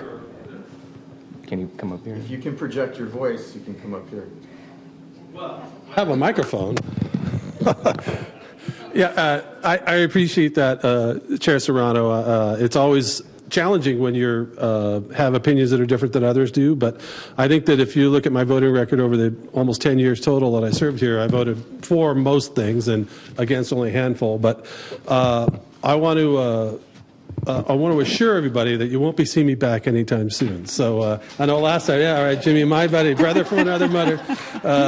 Because I don't plan to, as you know, I was appointed to the Rincon del Diablo board recently, and so, but I don't plan, Clint's handling that, or some other board member at Rincon can do it. I did almost 10 years here, and I think that's enough. I used to have hair when I started here. But I have 2 words of wisdom for the board as you move forward. I think that these are things that I've said before, but I think they're important for you to consider. And as you do your long-range forecasting, I think that you should plan on selling 150,000 acre-feet or less by 2035. All your financial plans should put that in a pin on that, because I think that's where you're going. And I think that if we don't plan for it now, it's going to come up and bite you in the butt. I also think, as a second item, to really consider and work on ways to collect your fixed costs somewhere other than through the member agency's rates. Because I think that even if you have to make some change to the health and safety code or whatever you need to do in Sacramento, find a way to somehow equitably apportion that through some sort of fee that's collected through the property tax system. Because I think that if you take that first thing and you look at what the consequences of that are on a volumetric rate, the numbers get really bad really fast. And I think you've got time for about the next 5 years to work that out and take your legislative team in Sacramento and make it happen. You don't have the Burns-Porter Act allow you to do what Met does, but I think there needs to be a way to do that, because it's going to be cataclysmic at the retail agency level. So those are my 2 words of wisdom, and I'll see you guys at the CSDA conference at the Butcher Shop. Awesome. Thank you, Director Kennedy. Please come forward.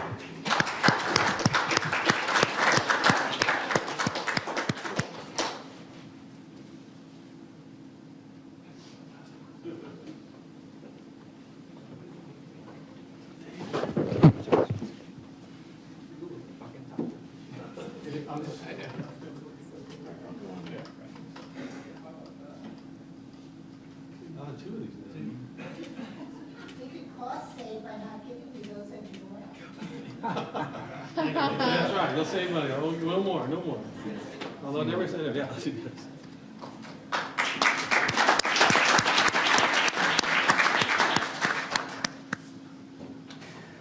Oh, this job. Okay, the next retirement I would like to announce is that of Director Mike Hogan. Director Hogan will continue to represent the Santa Fe Irrigation District through December 31st. However, we wanted to acknowledge him today as this will be his last official board meeting. Director Hogan has served on our board since September 18th of 2006. He has previously served as chair of the board and secretary of the board. He's been a Met delegate, and during his time on the board, he has served in leadership and member positions across almost every committee. Director Hogan has, without question, brought what I believe is a respected perspective to this body, and I want to thank him for his wisdom and his service. Director Hogan, will you please come forward to receive your plaque and share a few words?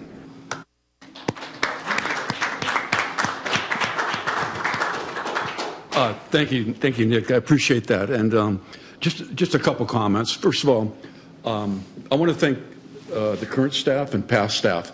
I think the support that they've given me in the roles that I've had here at the Water Authority have been tremendous, and even up to working recently as the Board Governance Work Group, which I will speak about on later. It's been a tremendous experience, great staff. I want to thank the board for their dedication to public service.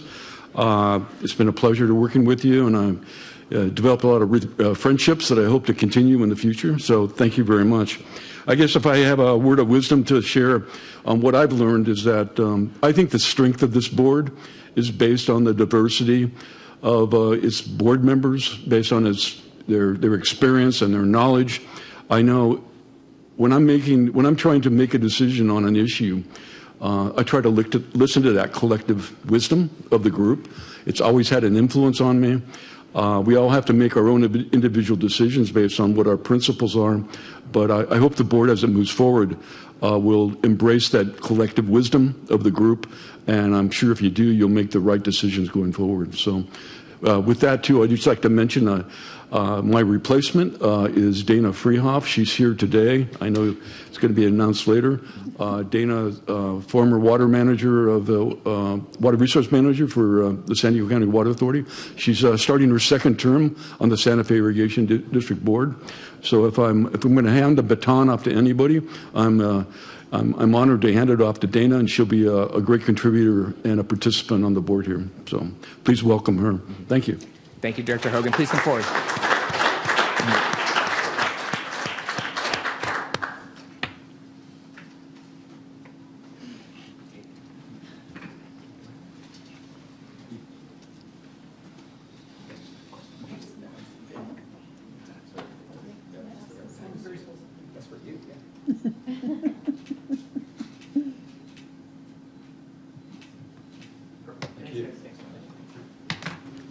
Mr. Chair, if I could just say while Mike Hogan's walking away, how much I have enjoyed, and I think many of us have, his many years of wisdom not only as a former chair of this board, a former Met delegate. He's lived through a lot, and and then he took on the terrible tasks of that work group that we just are wrapping up. I shouldn't call it that, but it was a lot of work. Nonetheless, Mike, you're going to be missed, and really appreciate your many years of service and your wise wisdom to the rest of us on the board. Thank you, Mr. Medaffer. I do have a couple other speakers in the queue. Director Buckowitz. Yeah, I wanted to thank you, Mike. When I first went on Metropolitan, I didn't know what I was doing. And you spent a lot of time on the train explaining to me things on the agenda for the meetings. I really appreciate all your help. Thank you. Director Fong Sakai. Thank you, Mr. Chairman. Mike Hogan was one of the first people I met in the business when I came into town, 40 years ago. And he has always been a great mentor and teacher and colleague, but most importantly, a great person and a very kind person. You've been extraordinary for this organization, and I always appreciated your leadership here and also as one of our delegates at Met. You have certainly earned this retirement, and I hope that you have many great travels and you finally get to enjoy time with your family. We will miss you. Thank you. Thank you, Director Fong Sakai. I do need a motion to approve the retirement resolutions for Directors Kennedy and Hogan. I have a motion from Director Arant, a second from Vice Chair Hilliker. Madam Clerk, will you please open the roll? Please vote now.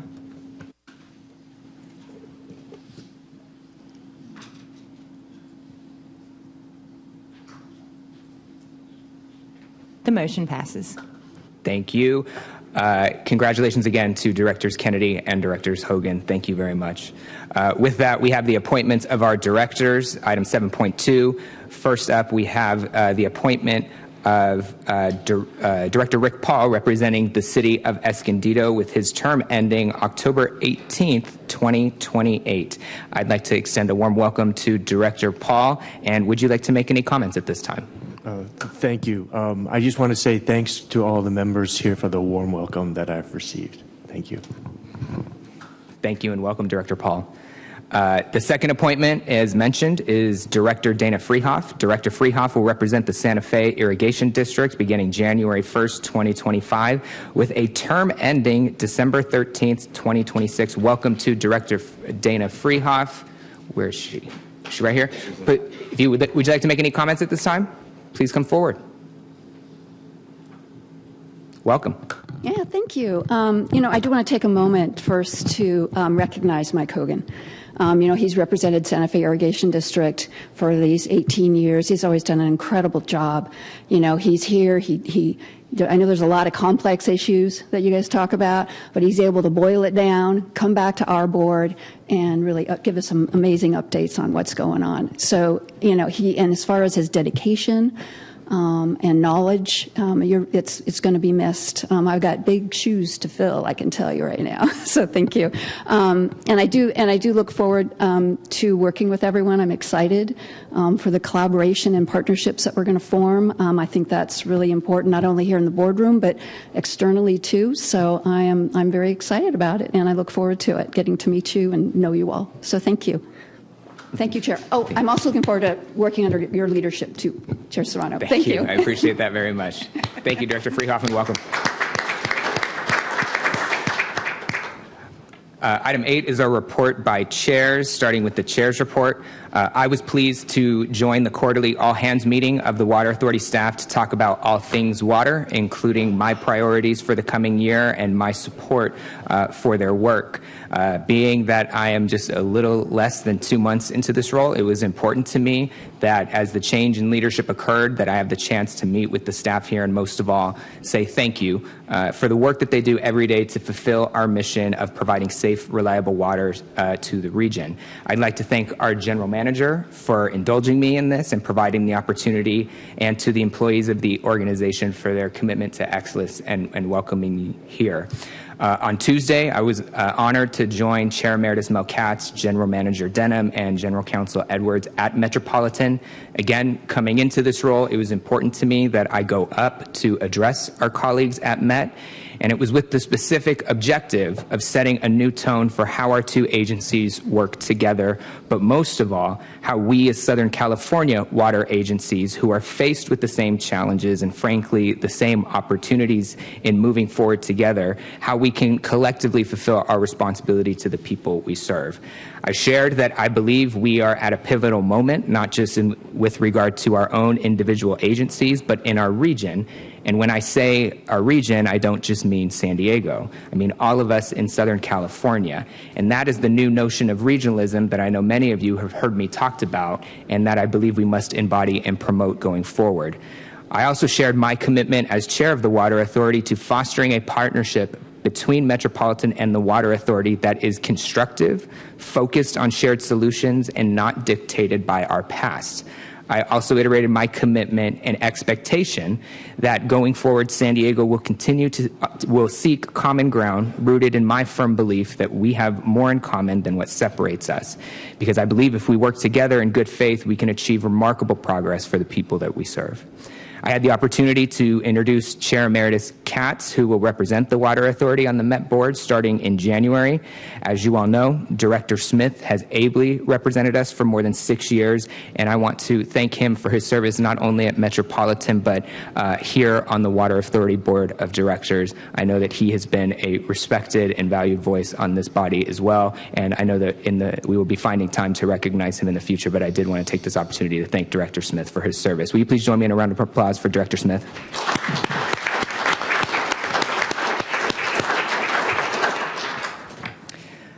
Finally, I am pleased to report that, as reported by our imported water chair, Director Lois Fong Sakai was unanimously reelected to serve a second term as Met Board Secretary, further strengthening the ties between our two agencies. Once again, congratulations, Director Fong Sakai.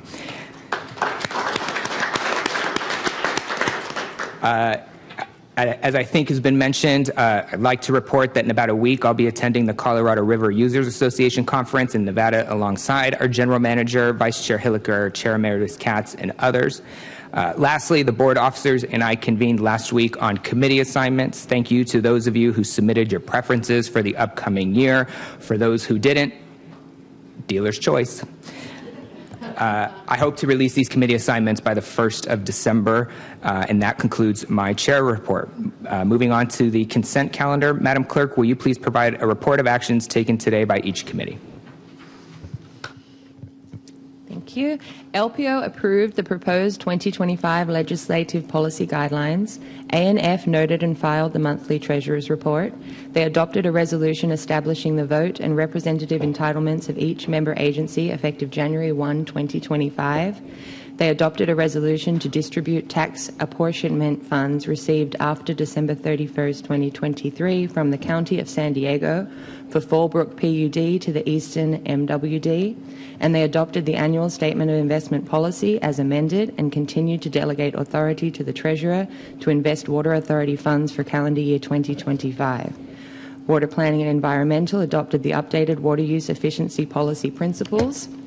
They adopted a resolution supporting the Water Authority's grant application, authorizing the General Manager to accept any grant funds awarded, and committing the Water Authority to the financial and legal obligations associated with the receipt of grant funds. And they adopted a resolution supporting the Water Authority's grant application for the Lewis-Carlsbad Desalination Intake Permanent Upgrade Project, authorizing the General Manager to accept any grant funds awarded and committing the Water Authority to the financial and legal obligations associated with the receipt of grant funds. E&O awarded a contract to J.F. Brennan Company, Inc. for a not-to-exceed amount of $183,416 for diving services for a period of 3 months. Imported water had no reportable action, and that concludes the committee reports, Chair Serrano. Thank you. I'll now entertain a motion to approve the consent calendar items 9.1 through 9.9. I have a motion by Director Madaffer. Second. I have a second by Director Ray. Madam Clerk, will you please open the roll? Please vote now.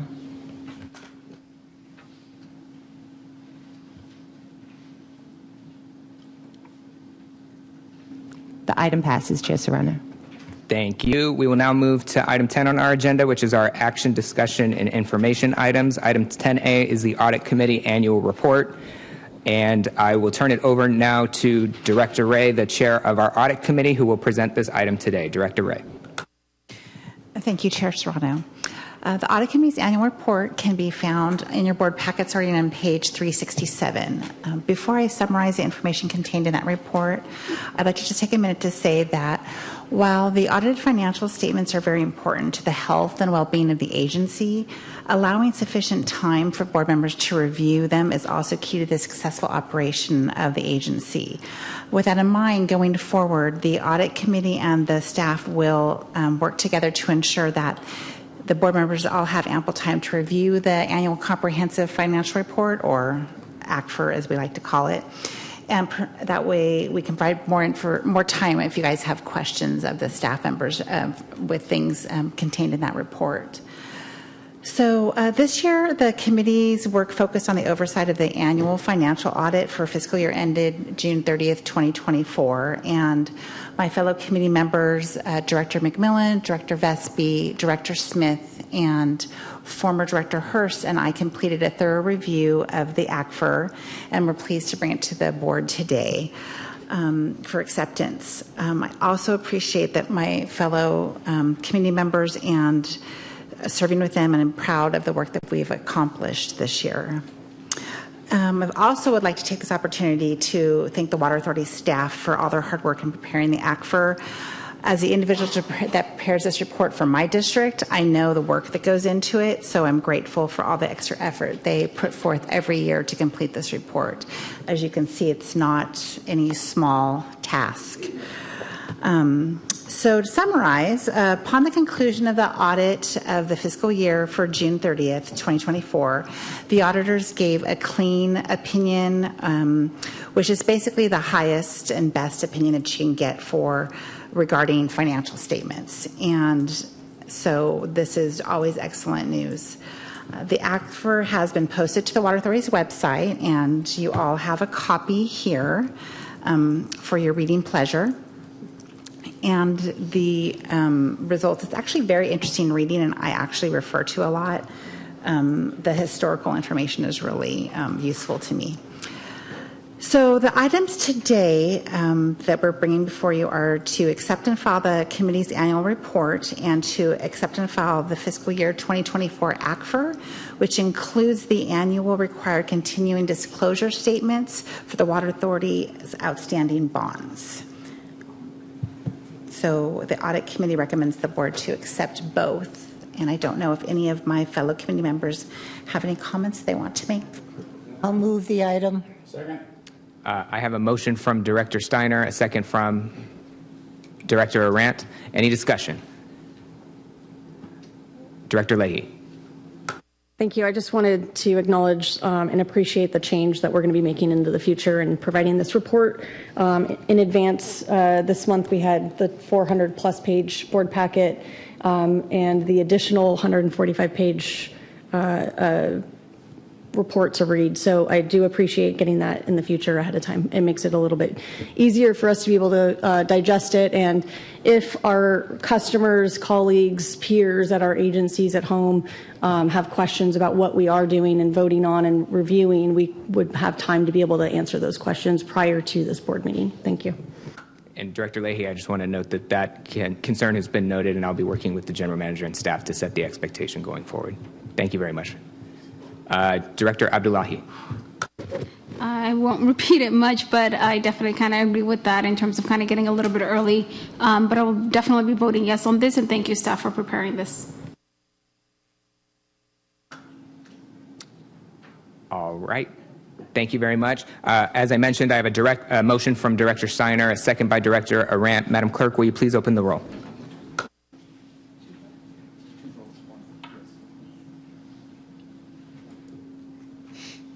I believe we're splitting the vote into 1 and 2. There are 2 items being voted on. Okay. One motion, 2 so items. Please vote for 10A1 currently. Press your buttons now.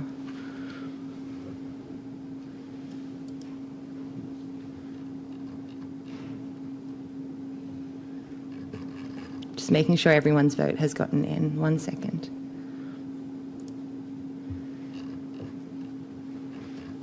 Director Smith, I don't see a vote for you. Entered.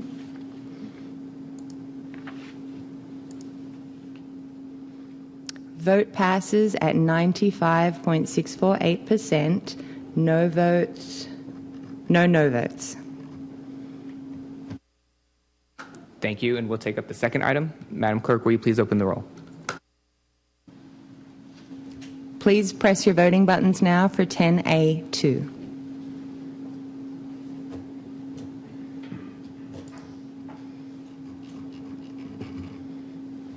Vote passes at 90.087. Recorded no votes, Director Leahy. Director Leahy, vote passes. Thank you very much, and thank you to Director Ray and her committee for the work on this item.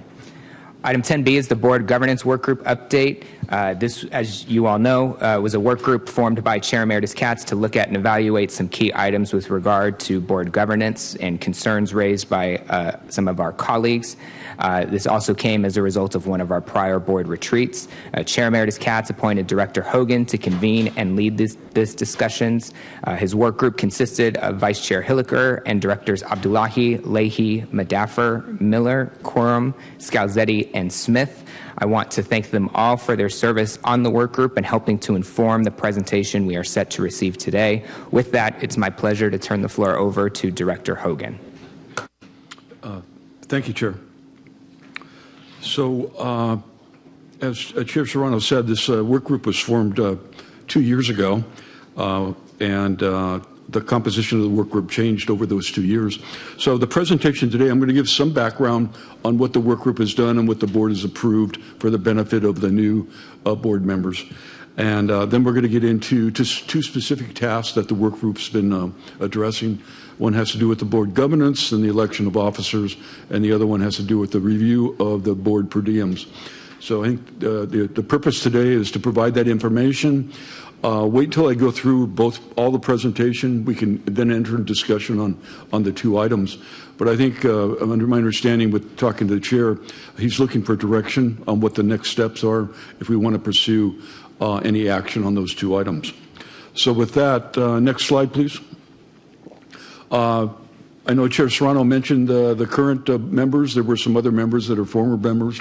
I just want to I wanted to make sure this was up there because this work group has been working really diligently, and it's been a pleasure working with them. Everybody participated and contributed at a very high level, and I think it was actually a lot of fun working with this group, even on these tough issues. Next slide.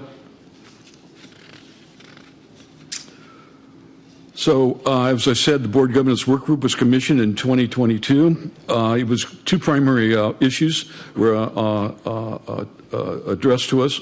One was the board officer nomination process.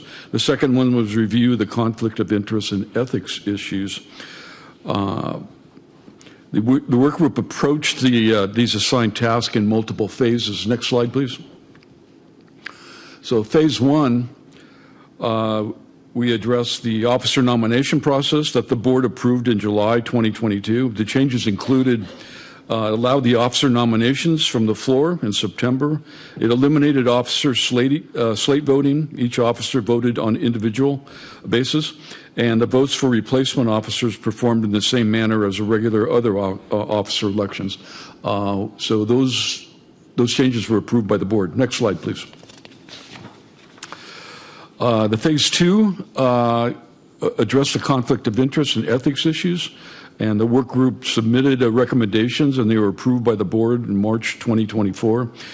They included an amended the Water Authority's existing conflict of interest code, created a new board code of conduct, and developed a complaint investigation procedure. And as part of those changes, it also requires the general counsel to meet with all new incoming board members to review those changes with regards to the code of conduct, conflict of interest, and the rest of the process. So I know David's going to schedule with new board members to have that done. Next slide. So following the board workshop held in January 2023, several issues surrounding board governance were raised by directors. In response, Chair Katz directed the work group to address 2 items. The first item was further review of the board governance process as related to the Water Authority Act and other administrative code provisions, including the board officer nomination, selection, and voting process.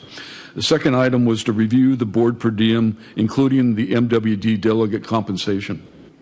Next slide. So, as far as the officer nomination process, the work group initial discussions on the Water Authority governance included possible changes to the weighted vote structure. This included reviewing other governance models such as the bicameral system used by SANDAG. And we looked at some other options, but while these options could be possible, to change the governance structure, it would require a legislative approval and amendments to the County Water Authority Act. The work group felt that before extensive time and resources are spent on developing an option, More input and direction was required by the board, so we decided to table this issue until that input, if it comes in the future, to pursue that direction. The work group then focused on possible amendments to the administrative code concerning the methodology of nominating board officers, including evaluating Director Scalzetti's suggestion that was made at the workshop and submitted to the work group to address geographical diversity in the officer selection process. Next slide, please.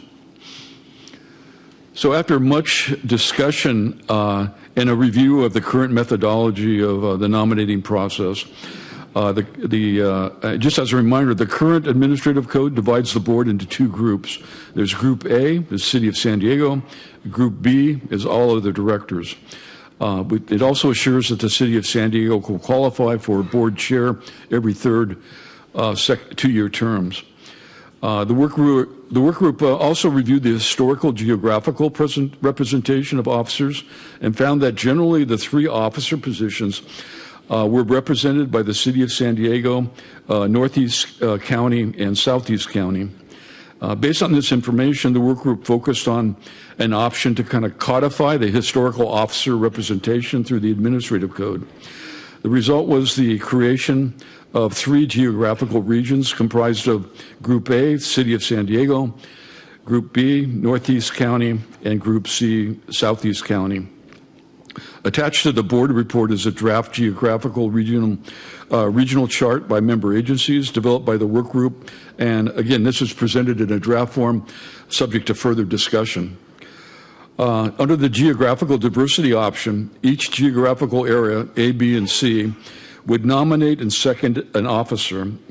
In the event there are multiple nominations for a single geographical area, the current administrative rules would apply to the final officer selection. Also, if an officer serves as board chair, that director may not serve in subsequent election cycle. If there's a board vacancy that exists, the initial replacement may only come from the assigned region unless there are no nominees from that area, which would then be open the position for the remainder of the term to the entire board. Finally, each geographical area would be eligible to have a director serve as chair every third two-year term, rotating among the regions. Essentially, the work group consensus called for the board officer selection process that codifies the traditional way we've selected our offices historically. If the board would want to pursue this option, and this is just an option for consideration at this time, the next step would be to probably draft revisions to the administrative code that more formally solidifies the process at that time. So that concludes that summary with regards to the board governance, and I'm sure there'll be some discussion on that. Next one is slide 9. Next slide. Per diem. So the work group was asked to address the per diem issue. The last adjustment to the board per diem was in 2011. The work group reviewed the Water Authority's member agency per diems and MWD's member agency per diems as part of their background review. And the other issue that we wanted to address that was one of the priorities that the chair at the time, Chair Katz, and the work group felt needed to be addressed was this compensation for MWD directors. Due to MWD directors sometimes exceeding the Water Authority's 10 days per month per diem limit, and considering the amount of time and effort involved in their effort at MWD, the work group did a legal review to determine whether or not the MWD delegates could receive an additional 10 days per month of service beyond the Water Authority limit. Some agencies at MWD that don't fall within the Water Authority Act, they have the flexibility under the Water Code to actually be a member of one water agency for 10 days a month and then also be a member of MET and receive 10 days a month. What was determined based on the legal analysis is that we don't have that authority at the Water Authority to extend beyond 10 days for a MET director that serves also as a Water Authority director. So we wanted to address that issue. So we started to focus on the per diem issue. So the work group developed numerous options with regards to per diems based on all kinds of I don't know, we probably had 15 different options we were working on. And we got this down to 3 options that we wanted to forward to the board as options for consideration and maybe further discussion. With that, next slide. So this is hard to see. Hopefully you've had an opportunity to see it in the board report. But there are options submitted with, they're all within the legal authority with regards to limitations on increases. We've also performed a fiscal analysis that's calculating the impact of the increases. And the fiscal analysis is assuming that all directors attend 10 days of service per month. So this is a maximum amount that would be impacted based on this analysis. So at option 1, by the way, the current per diem is also listed there, which is for directors and MWD delegates is $150 a day, and for officers is $180 a day. Option 1 was, you might consider kind of the higher option. It would increase directors to $250 a day, MWD delegates to $300 a day, and officers to $350. This has a potential fiscal impact of $481,200 above current costs on an annual basis. Option 2, directors would receive $150, the current rate. Delegates would receive $300, and officers would receive the current rate of $180. This option is just addressing the MWD delegates and compensating them based on the circumstances. This option has a potential impact of $72,000 above current cost.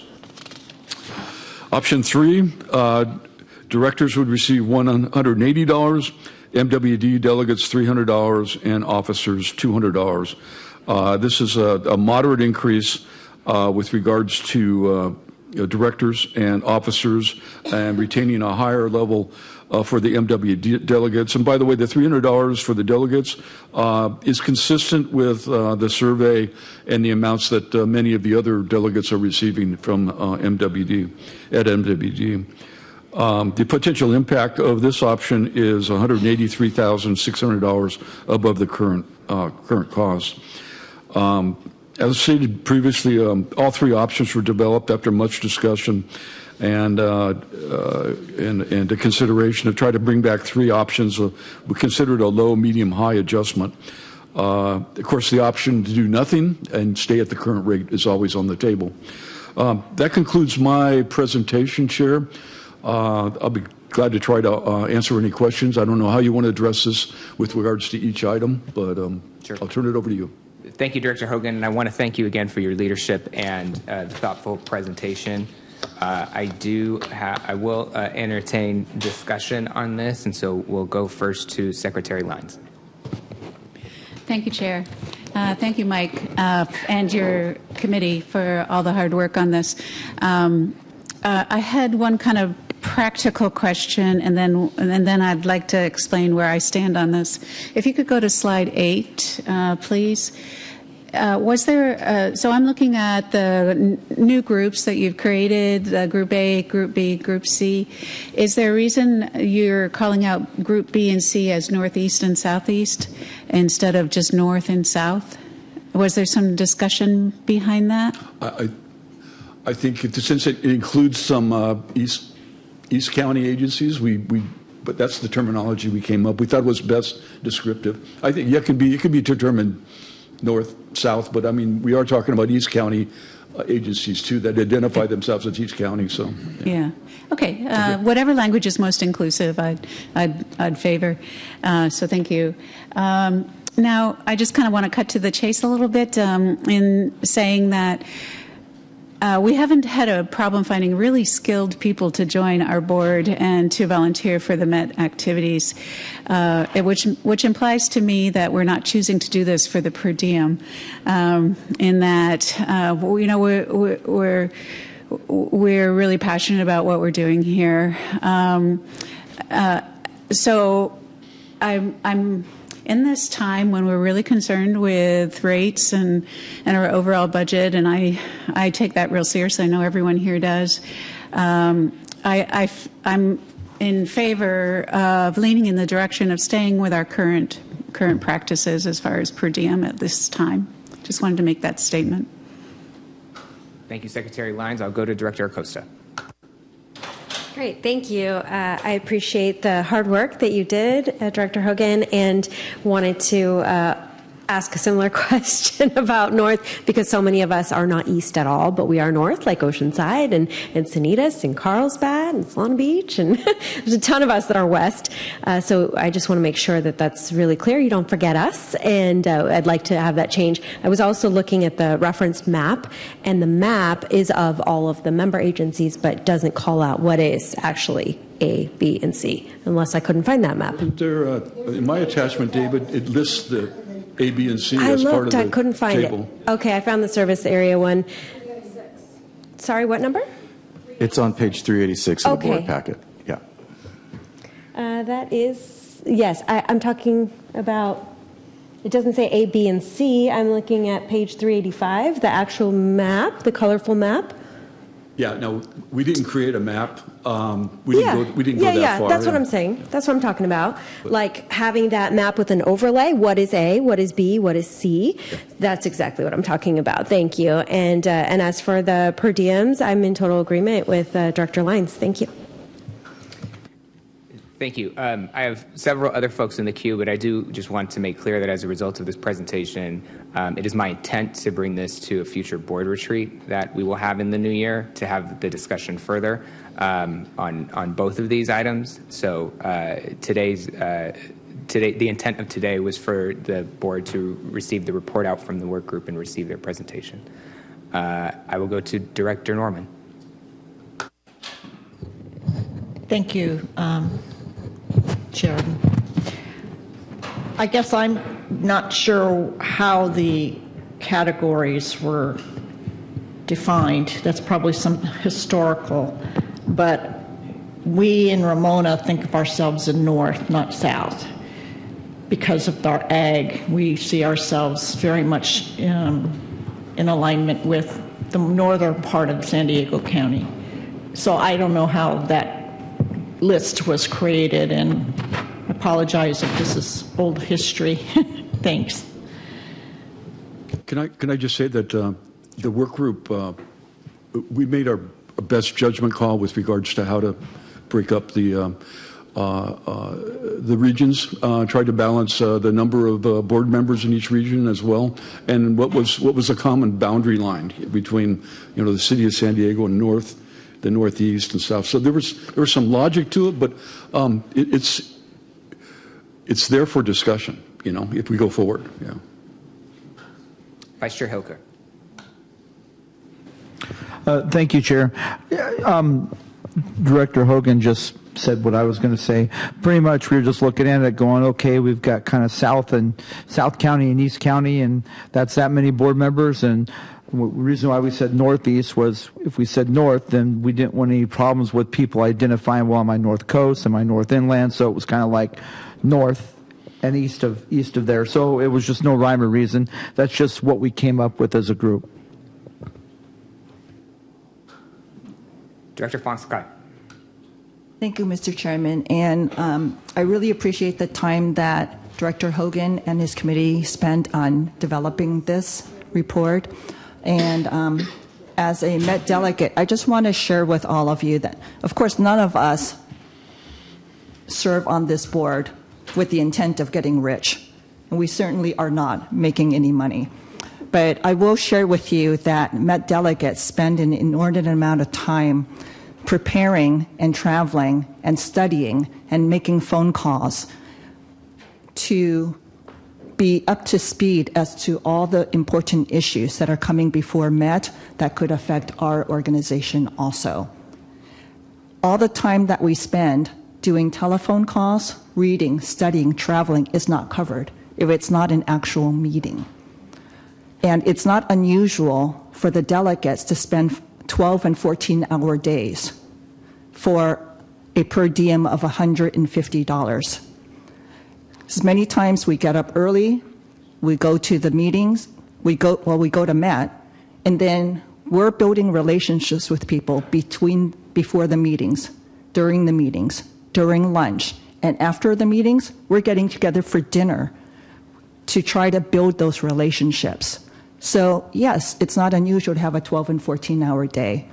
And while increasing the per diem for Met delegates may not seem like a lot, by the time you divide it by a 14, 15-hour day, whatever it is, we're making the equivalent of about $10 an hour. Minus taxes, I've made more working as when I was in high school. So with all due respect to our financial situation, I just wanted to let you know how much time the Met delegates put into this organization. Director Miller. Thank you. I wanted to elaborate on the split from north to south to San Diego. I think more of it, that what Mike was trying to accomplish was, if you look at the members, the north is real heavy on count, and the south is real light on count. So if you don't put somebody in the south, you end up with 19 in the north, well, outside of San Diego, you end up with 18 or 19 in the north and 4 or 5 in the south. And so I think all he was trying to do was try to get a few more agencies south to try to balance the head count. There was no nefarious thing about it at all. In fact, Director Heideman's not here. I told him that we had him in, we had him in the south simply for head count. And he preferred to be in the north. And I'm in Vista, so would I, and I am.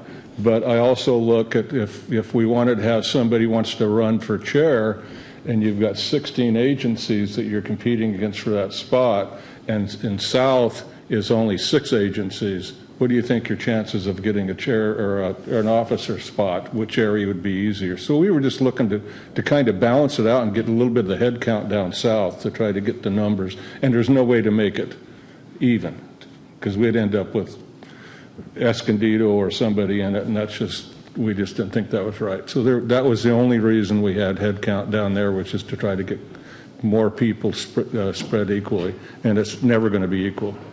And I would reiterate a little bit about what Lois talked about.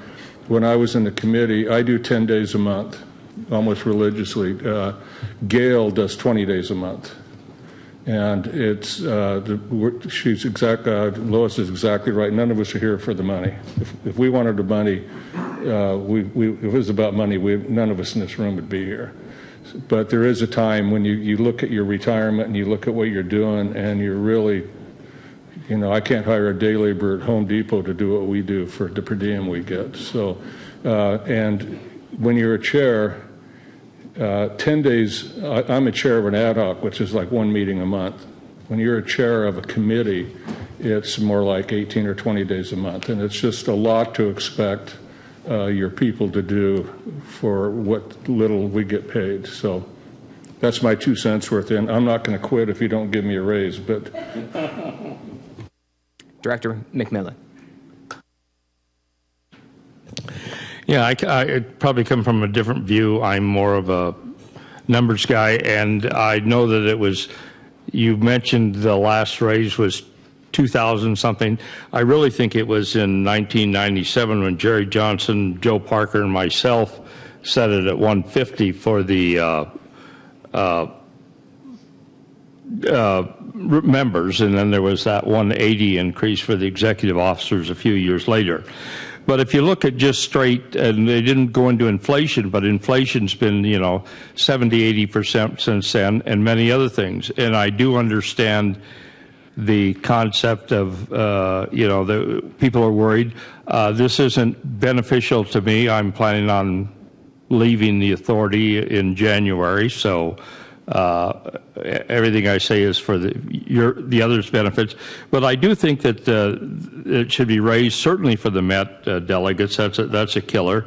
And I do think that I'm in favor of option A, in the sense that it basically doesn't quite keep you up with inflation.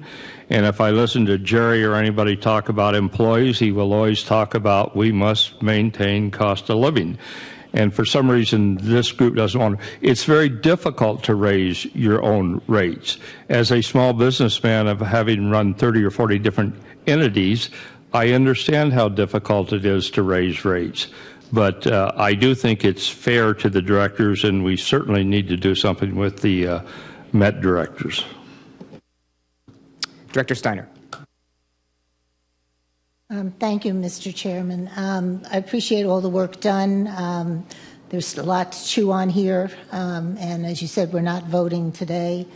On the north, south, east, I guess every agency could say, this is where I think I belong, and then we can have that information when we have the actual meeting, and probably some of them will still be unhappy when it's finally parsed out, because you do have this issue of the east and whether they belong in the north or south. So now do you have a west, a east, a north, a south? You know, there's not going to be anything that's going to make everyone happy, but that's one thing I think everyone can say, you know, from their agency, whether they think they're in the right place, and you still may end up with the same thing, but we're not voting today anyway. On the per diem, I'm not really inclined to want to raise any per diem, but I would support a raising of the per diem of the Met delegates. But I'm not in support of raising the per diem otherwise. Thank you. Director Paul. So regarding the A, B, and C, I was intrigued when I read the rules and saw A and B, and I thought that that was a good system. Maybe historically you've had a problem with only A and B, but anyway, I thought A and B was fine. Regarding the per diem, you know, as the new guy, I looked at the 150 and I said, wow, this is less than minimum wage. So I would be in favor of, I think it's option 3 at least. I would be in favor of the first option, except I saw the price tag, and that's a little bit scary. So maybe something in between those two options. Thank you. And closing us out, Director Buckowitz. Yeah, this is a hard decision for me. I look at the pay that we give the Met delegates, and I totally think that the Met delegates deserve an increase. I'm not in favor of increasing any of the other per diems, because I think about minimum wage families that are trying to pay their water bills, and we're raising rates because we have to. So I guess if I could do anything, I would be, Fern didn't make me say this, but I'd probably be where Fern is on the Met delegates. But I also could go along with not raising any per diems until we try to get this budget under control and our rates under control. It doesn't matter what our intentions are, it's just what it looks like in the community. And I can't help but think about low-paid workers struggling to make their bills while we're raising rates, and then we're raising per diems. Thank you. Thank you very much. Again, I want to reiterate my thanks and appreciation. One more thing, Nick. And I we're think going back we to Jerry might be Buckowitz. violating the minimum wage law with our Met delegates, though. I will turn it back over to Director Hogan. Okay, I just last comment is that we try to address the Met delegate issue. So if the Water Authority had the legal authority to say that Met delegates could have additional 10 days, like everybody else at Met is eligible to do, we wouldn't be talking about raising the increase, but we would see probably some compensation to the Met delegates because they're exceeding the 10 days a month. But my point being is that we try to address the Met. I personally think there needs to be an adjustment to the Met delegates. I've been one. It doesn't affect me. I know how hard it is, and it's extraordinary effort, and I think it's reasonable, and I think it's only just with regards to that. But we had this discussion at the work group. The same thing, you know, the budget and the impact, and so this is it. There's all kinds of variations, but there was no recommendation from the work group. That's why we decided the best we could do is recommend these 3 options. Thank you. Thank you, Director Hogan. And again, I want to express my appreciation for your leadership of this group, your service on the board. And as I stated, we will make sure that this is on a future board retreat agenda in the new year. With the board now in receipt of this presentation and report out from the board governance work group, it has fulfilled the task it was asked to review, and therefore their work having been completed, this work group will now be dissolved. With that being said, we will move into special reports. General Manager's report. Nothing to report. General Counsel's report. Nothing to report. Sandag report. Yeah, be real brief. Two of the last 3 meetings have talked about Toll Road 125, and in the South Bay, this has been a topic that has come up many, many times at Sandag. Former leadership of consultants who were working on 125 did not do a good job. New consultants were brought in. They really are not qualified for what they were brought in for, and it was a no source contract. So they're back talking about it again. The bottom line is, hopefully within the next 5 years, the toll is removed and there is no longer a toll. But right now, they have to get their system straight on 125. Thank you, Chair Emeritus Katz. Also in Sandag Land Borders Committee, Director Mercedo is absent. Regional Planning Committee, Director Yamani. No report, Mr. Chairman, for RPC. Thank you very much. I'll open the floor for any AB 1234 compliance reports. Any directors? Seeing and hearing none, there are no items under closed session. There being no further business before the Board of Directors, this meeting is now adjourned. Thank you all very much.